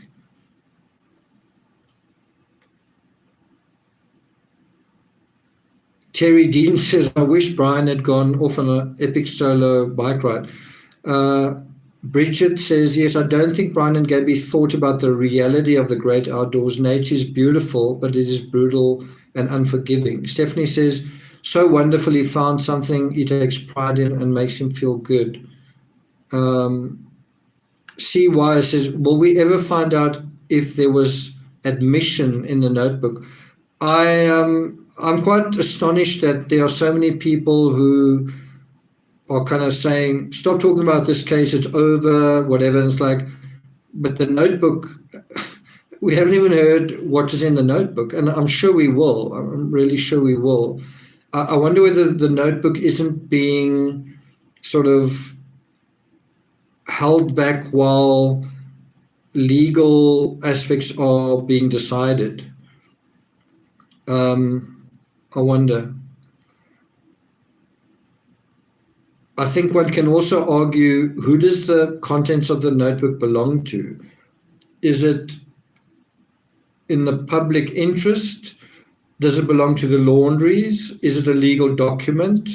Who does it actually belong to? I think that's quite an interesting legal question. I don't know why the FBI wouldn't release that to the public, given what has happened. It's difficult to say.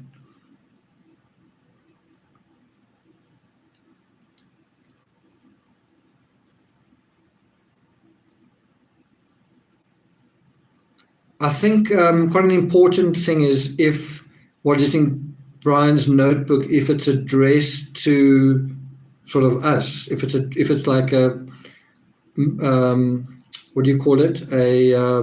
Not a mission statement, but what do you call it? Often these mass shooters leave them behind. Starts with an M. Manifesto. Thanks, Thought Criminal. Okay, so I'm reading from The Birth and Death of Meaning. It's from Ernest Becker. He's talking about self-esteem. It's a chapter dealing with self-esteem, page 67. And the question is how to achieve self-worth in modern society, right? Do you need social media for self-worth? I think I've kind of answered the question already by talking about this German dude, the guy who cycled. But this is what Ernest Becker writes. He says, if Freud was wrong about motives, it was because he was wrong about biological instincts. And if instincts do not drive man, then what then does? He's also addressing this thing of the animal, what's in charge of us? Animal, the base stuff, instincts, or our motives animal-based or something else? He says the main reason that the great Alfred Adler is still contemporary is that he broke with Freud very early, when he very clearly saw and strongly proclaimed that the basic law of human life is the urge to self-esteem. And this is a kind of a breakthrough I had with the Chris Watts case, where I realized Chris Watts did what he did because he actually wanted what he thought would be a better life, where he thought, I can have the fairy tale if I'm with this mistress. He sort of had this whole vision of a happy life. And so I think he thought, well, he was getting his self-esteem addressed through his mistress. And that is where you get this sense, this urge to self-esteem made him desperate to leave his old life behind. The self-esteem that he got from being in this affair made his ordinary life seem actually very unsatisfying. And he was actually terrified of having it come back. Anyway, he goes on to say, self-esteem begins for the child with the first infusion of mother's milk, of warm support and nourishment. The child feels that all is right in his world and radiates a sense of warm satisfaction. This is page 66. But as the ego grows in mastery, as the ego grows in mastery and develops adroit defenses against anxiety, the child can count on a fairly stable environment that responds to his wishes. He goes on to say, self-esteem becomes the child's feeling of self-warmth. It's not quite the same as self-worth. That all's right in his action world.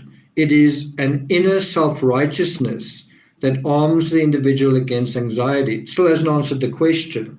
How do we achieve self-worth in modern society? And this is as adults, not as children, right? Sorry, children. I know someone was worried about my pronunciation. As not as children, but as adults. He goes on to say, the qualitative feeling of self-value is the basic predicate for human action, precisely because it epitomizes the whole development of the ego. Now, if you take this kid who cycled across Africa, I think self-worth was something that was actually driving him. I think you really get the sense when you watch him is that it's like guys who go to climb Mount Everest. Part of why they're doing it is to increase their sense of self-worth, and it does increase, well, assuming that they succeed. They can come back and say, I did that, and people around them will be impressed, will admire that, and will hold them in quite high self-esteem. This is my friend X. He did that. Wow. Well, the fact that you've done something makes you something, doesn't it?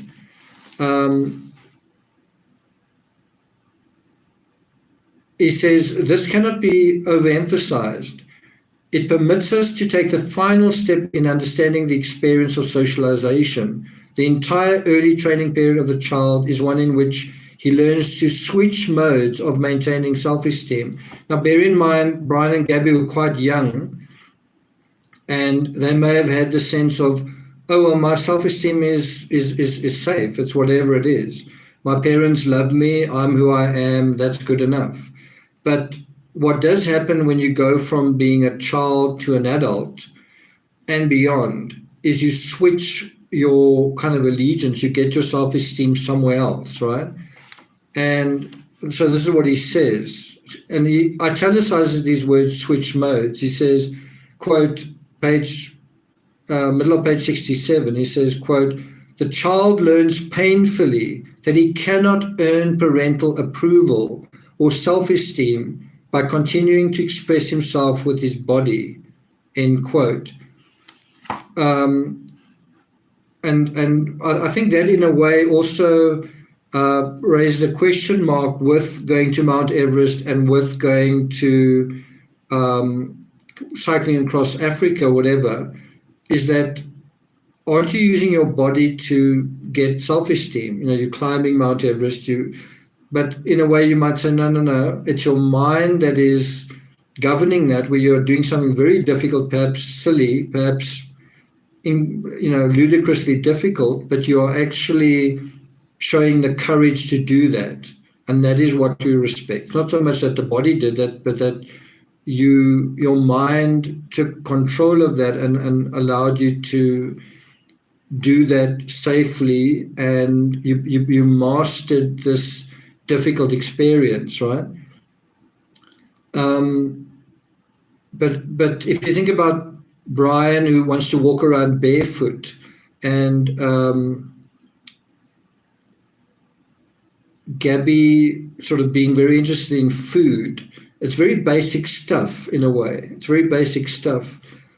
And the question is, can you not get self-esteem in a different way that's got nothing to do with the body, that's got nothing to do with eating healthy or walking around barefoot or how you look,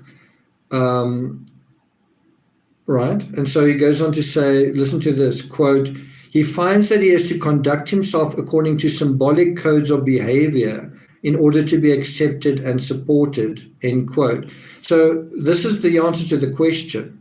How do you achieve self-worth in modern society? Well, you've got to act in a symbolic way that is going to resonate with a world of symbolic animals. In other words, a society of symbolic animals, where what you're going to do is going to mean something symbolically to other people. And that is what a lot of social media is today. Someone living their best life, someone who's an adventurer or a photographer or whatever. And what they're doing is being measured with symbols, likes and subscribers and all that kind of thing. And obviously when he wrote this book, social media didn't even happen. And so you might say, well, beyond social media, how would you do that? It's still going to have to be a symbolic way that that your self-esteem is derived. So he goes on to say, in other words, his vital sentiment of self-value no longer derives from the mother's milk, but from the mother's mouth. It comes to be derived from symbols. Self-esteem no longer takes root in the biological, in other words, the animal nature, but in the internalized social rules for behavior. The change is momentous because of what is implicit in it. The child's basic sense of self-value has been largely artificialized. Just think about that. You have this crisis where you realize my self-worth has been totally artificial. My self-worth is totally kind of inauthentic. And so I do find that there's something crass, and there's a dark underbelly to what we're talking about, which is where, self-value no longer derives from the mother's milk, but from the mother's mouth. So now anything someone says can theoretically have self-worth in it. So you can have an influencer. You've just had Chris Cuomo being fired for perhaps trying to influence what happened with his brother, right? And someone deciding that's not right. In other words, what is coming out of the mouth is sufficient to address issues of self-worth. And that is the society that we live in now.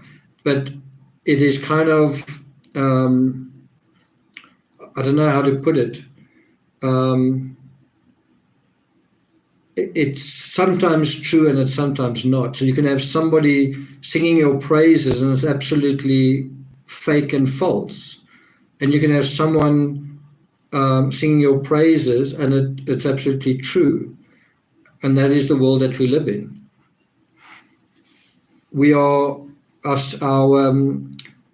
self-worth is now being determined what comes out of someone else's mouth. So he says it comes to be derived from symbols. Self-esteem no longer takes root in the biological, but in the internalized social rules for behavior. And this is the part that, is so terrifying and so powerful and so filled with possibility. His feeling of self-worth has become largely a linguistic contrivance. So in other words, through language, through words, our self-worth basically can be conjured into being, which is exactly what happens. You can conjure sentiments in Facebook posts, and they can be real or not real. I think how I take this somewhere meaningful is I don't like to say, well, I'm at the mercy of what you say. I don't like to say, I'm at the mercy of what you write. I don't like to say, I'm at the mercy of your latest book review. I don't like to say, I'm at your mercy. I like to say, I'm at my mercy. In other words, I can, if you say human worth has become largely a linguistic contrivance, then you can also determine your own human worth. You can also determine with words your story.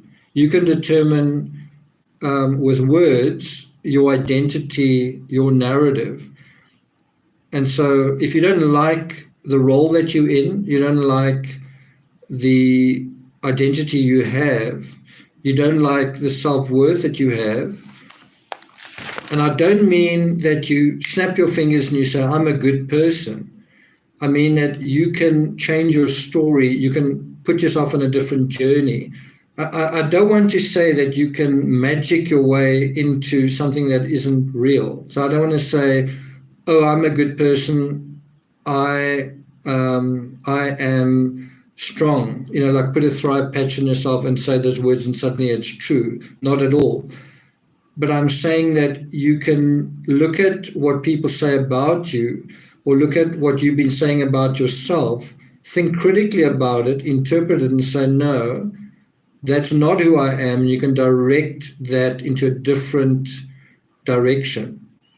And there was a time when that German dude who was cycling across Africa, he was cycling with his friends, and they all decided, well, we're not going to carry on. There he had to interpret that situation, decide, what is my story going to be, right? And that's the story we're all faced with. What is your story going to be? And you can decide what it is.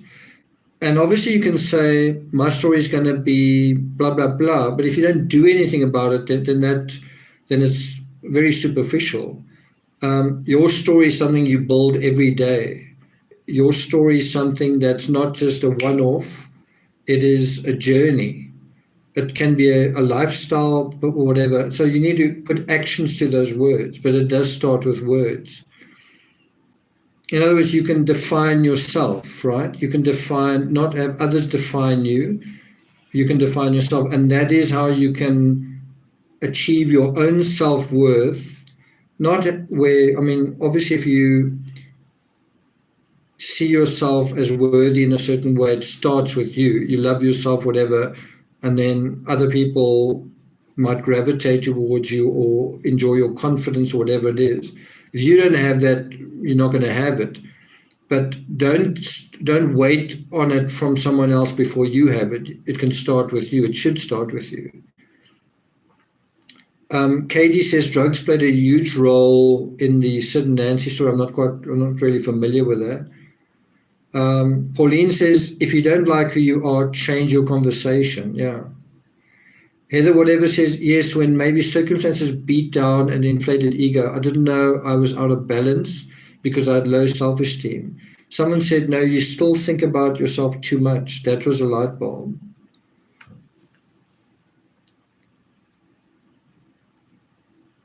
Batman says, I love everyone's life that is here now. Pauline, I would think Brian may have thought if he silenced Gabby, it would silence his thoughts about himself. I think that is quite a good point. I think I heard a very funny, there was a very funny line in a movie, I think it was Get Smart, where the agent was asked to write an essay on existentialism and then he left that blank. And I thought that was quite an interesting, and then they thought he was then given very high marks for that, the fact that he elected to leave that blank.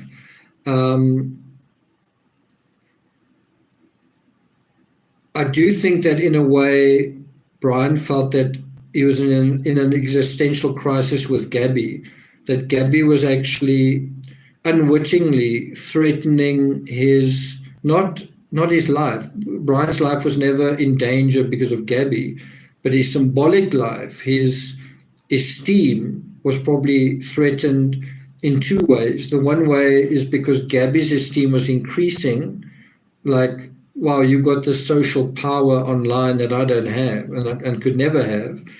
And also, I am not good enough for you, which means I'm not good. Am I good enough for me? And look at where he ended up, right? So, bottom line, when we talk about this question, is it the animal nature that decided what happened? No, it was really an issue like self-esteem. Self-esteem decided the fates of Brian and Gabby, particularly Brian's self-esteem. And that's got nothing to do with animal nature. With animals, self-esteem is largely not really relevant. There are things like an animal's confidence, but an animal kind of knows who he is without needing to know. It's like, well, I'm my doggy self and my job is just to sniff and I don't need to know anything beyond that. Self-esteem doesn't really come into it. A dog doesn't really approach another dog. I'm talking about when dogs interact with one another, males with females, they don't sort of go, I don't know if I'm good enough for you. They're so propelled by the animal nature that's irrelevant. Don't know if that makes sense to you. Animals, when they are drawn to one another sexually or whatever, they don't kind of go, I don't know if I'm good enough for you. They automatically feel that they are, and they are then repelled by a rival or by the animal that they're attracted to. Nothing seems to have any impact on their self-esteem, if that makes sense. But it is a huge factor with people. Yeah, I'm going to show that comment. Swelling butts is important from Smee. Jean Karras, good to see you here. Okay, so I just want to read a couple of comments that I've accumulated here from various cases. Wow, 2 hours 14 already. Laurie says, and this is to do with Alec Baldwin. I said we'd talk about a couple of other things. I think we'll just spend the last 15 minutes doing that. Laurie, someone on Patreon said, someone made a point asking if the scene in this film, Rust, if it required Mr. Baldwin to hold a gun to his temple and simulate firing, would he have checked the barrel? What do you guys think about that? So, there's this talk that there was no need for him to check the barrel, blah, blah, blah. But if there was a scene that required him to hold the gun to himself and simulate firing it, would he have checked the barrel? What do you guys think? I think that's such a great point. I think most people would. Something that I thought makes this scenario that appears very open and shut, a little bit less open and shut, is the fact that Alec Baldwin did say that he didn't pull the trigger, but that he did pull the hammer back, right? So he's saying he never fired, he pulled the hammer back. Now, and then I think there's an expert on CNN who said, if you are holding the gun and you pull the hammer back while holding the trigger, then if you release the hammer, then it will fire. But you've already pulled the trigger, if that makes sense. So in other words, there's not the act of pulling the trigger. And you might say that semantics, it might be, but it certainly adds a layer of complexity to what you're talking about. Then there's somebody else, and this is to do with Gabby and Brian. I don't really want to talk about this because it's speculative and I certainly haven't seen anything in the media, but someone called Nitz Urella, I'm not sure if I'm pronouncing that right, said that she saw something written about a colleague at Publix who'd said that Brian and Gabby were moving out of a condo, one that his parents owned, and they were speculating because the Laundries, Brian's parents, were splitting up, and they were selling their properties because they were splitting up. And this made sense to them, that why a lot of things were happening. I don't know if it makes sense to me, simply because Roberta and Chris Laundrie showed a lot of solidarity for quite a long time, and still appearing together, getting in the car together, going to the library together, both of them remaining silent together, both of them deferring to their lawyer together. So I think it's possible, but the fact that nothing has been mentioned to me, I don't know if I would put too much into that. It's a rumor that's going on. It's possible, but certainly the optics don't support that. And, their house isn't for sale. So I don't know what one can say about that. Then there's another one from Odds and Sods, who's, I think, part of the chat here, who said, this is regarding the Summer Wells case, have they searched the vehicles thoroughly? I think that is a really important point, that the vehicles belonging to Don and Candace and her mother, were they searched thoroughly, and did they find anything in it? Did the dogs find anything? So I wonder whether that happened, and if it happened early on.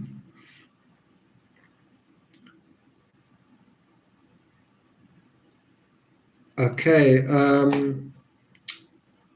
what else is there?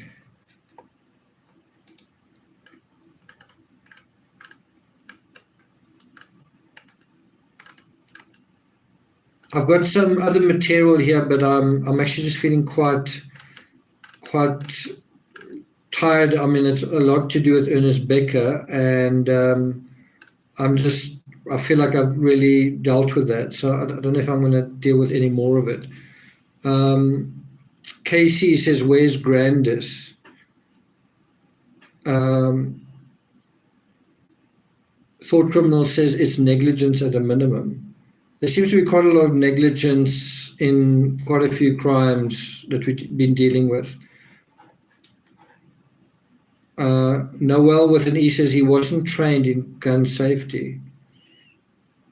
So just dealing with that comment, do you think if you haven't been trained in gun safety and someone said, well, here's a gun, you need to simulate this, do you think you would care whether it was loaded?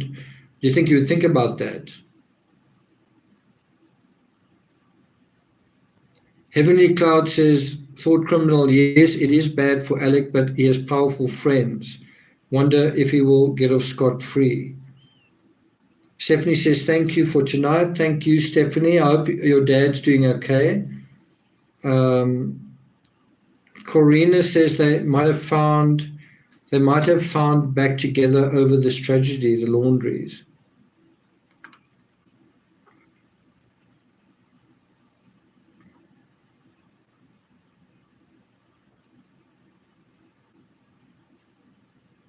So we are going to be doing a little bit of we're going to have a guest on, Stephanie, who's one of the mods here, and she's going to be talking about Lullaby, which is the book Brian was reading sort of quite late in the summer epic, leading up to the summer epic. It features in his Instagram posts, and we're going to try and figure out what impact this book could have had on Brian. It is a very strange story. I'm just going to take you through the acclaim for the book, and that's where we'll leave it off here. So on the cover it says national bestseller.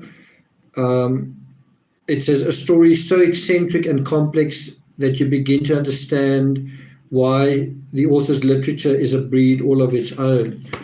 And then so here are some of the reviews. This one's from Time. Dog riffing on modernity is the reason people read Polaniuk's books.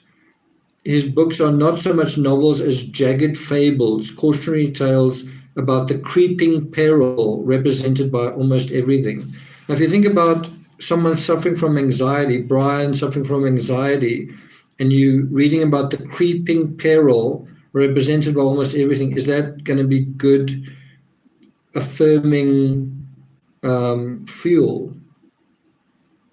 Another one, Minneapolis Star Tribune, by turns disturbing, creepy, sweet, sad, horrible, and exquisite. A harrowing and hilarious glimpse into the future of civilization. And Brian did seem to be thinking about civilization when he made that Instagram post about the needs of the tree.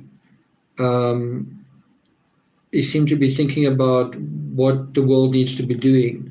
Daily News, twisted and nihilistic. The novel packs a dark comic wallop.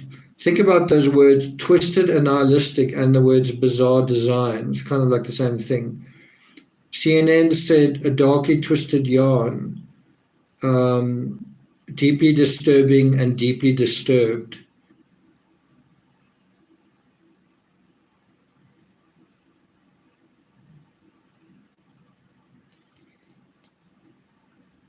And then I just thought it was quite interesting, the titles of some of the books that Chuck's written. Survivor. Think about the end of Brian's life and the setting of Survivor, and a book called Survivor. Invisible Monsters. Think about Brian in the park where he lost his life. Books called Choke and Diary, Fugitives and Refugees, and Stranger Than Fiction. So, yeah. So anyway, we'll go through this probably somewhere around Thursday. Thursday, the 9th of December. If Stephanie is available, so you guys can look out for that.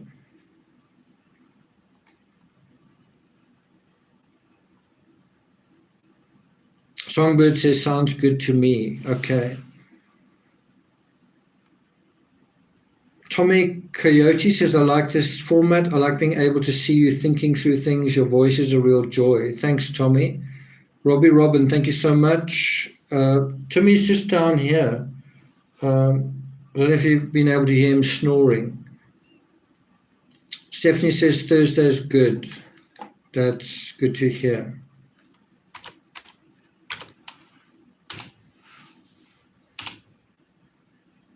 Heather, whatever, says, can't wait, sounds great. So what I might be doing, for those who are interested, let me just see how many are interested. How many here are interested in the Moab incident part 3 going up tonight? Like, how many are sort of really impatient to get that, the Moab incident part 3? I'm just wondering whether I should put that up today. I've put up the script already. I suppose I could do it today. Okay, so there is a little bit of interest. So I might do that. And then for those on Patreon, I'll try and narrate the second chapter of Treachery 2. The paperback of Treachery 31 Strange Days with Casey Anthony should be available Monday or Tuesday, somewhere around there. So for those interested in Casey Anthony, the paperback version is coming out quite soon. I'm busy uploading chapters, trying to get into a rhythm of Treachery 2. Just the first chapters are quite long. So I'm just trying to get into rhythm there. Bria Lace says it's 2:24 a.m. in South Africa. Bria, is it 1:30 in France right now? Molly Moon says, thanks, your lives and videos are fascinating. Pauline says, do what works for you. Okay. Batman says, Julie W. speaks for me. What did she say? Thank you, lovely mods and TCRS. Okay. Yeah, so thanks a lot for the mods who are here. Stephanie, Bria, Jean is also here. Is Sharon still here? I don't see Sharon. Did Sharon skedaddle?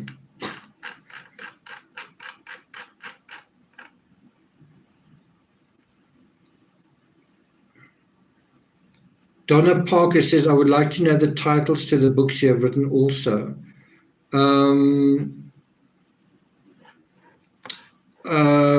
Let me get them for you.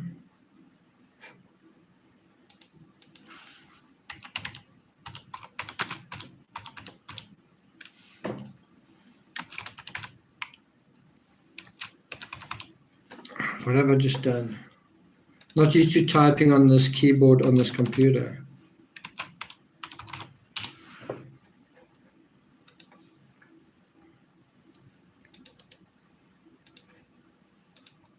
Okay, there we go.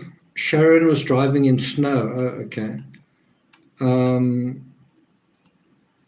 At Donna. Okay, so Donna, I'm going to put a link to... Donna, are you in America?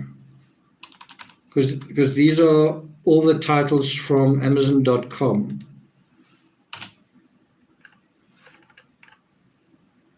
Stephanie, you beat me to it. I should have seen it. So thanks for that. If you guys are interested in being part of this community beyond YouTube, then head on to the Patreon channel, TCRS.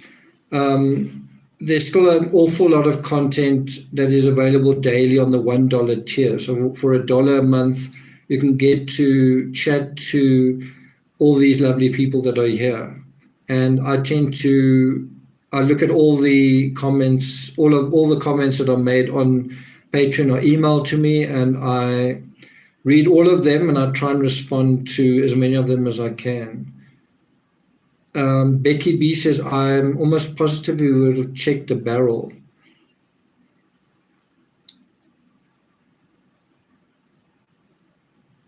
Okay, so we had 2 hours 29. I think we're going to end off at 2 hours 30. Let me just take a few more moments.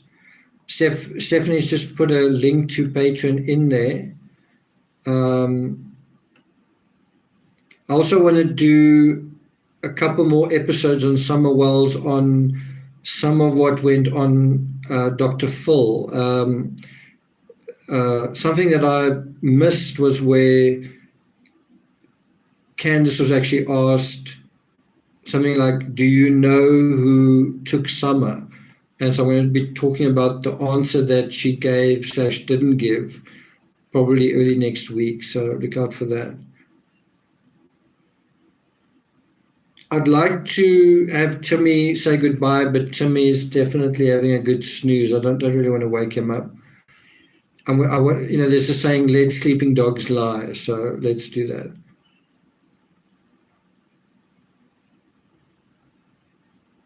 Brian was uncomfortable with himself. You could see his social awkwardness. I think he definitely was socially awkward. I think Gabby was a lot less socially awkward. Bear in mind, Brian sort of didn't really have siblings. Brian had one sibling who was older, who was married. Gabby was the oldest sibling in kind of a mixed family, and all of her siblings were younger. And I think that does have an impact. You can also imagine with Brian, his sister's married, and so it's like, what must he do? Well, get married and live happily ever after. Okay, so night, everyone. Night, Robin. Take care, everybody. I'll see you guys next time. Look out for the Moab Incident Part 3. Should be coming up fairly soon. Take care. Enjoy the rest of your Sunday, and I'll see you guys next time.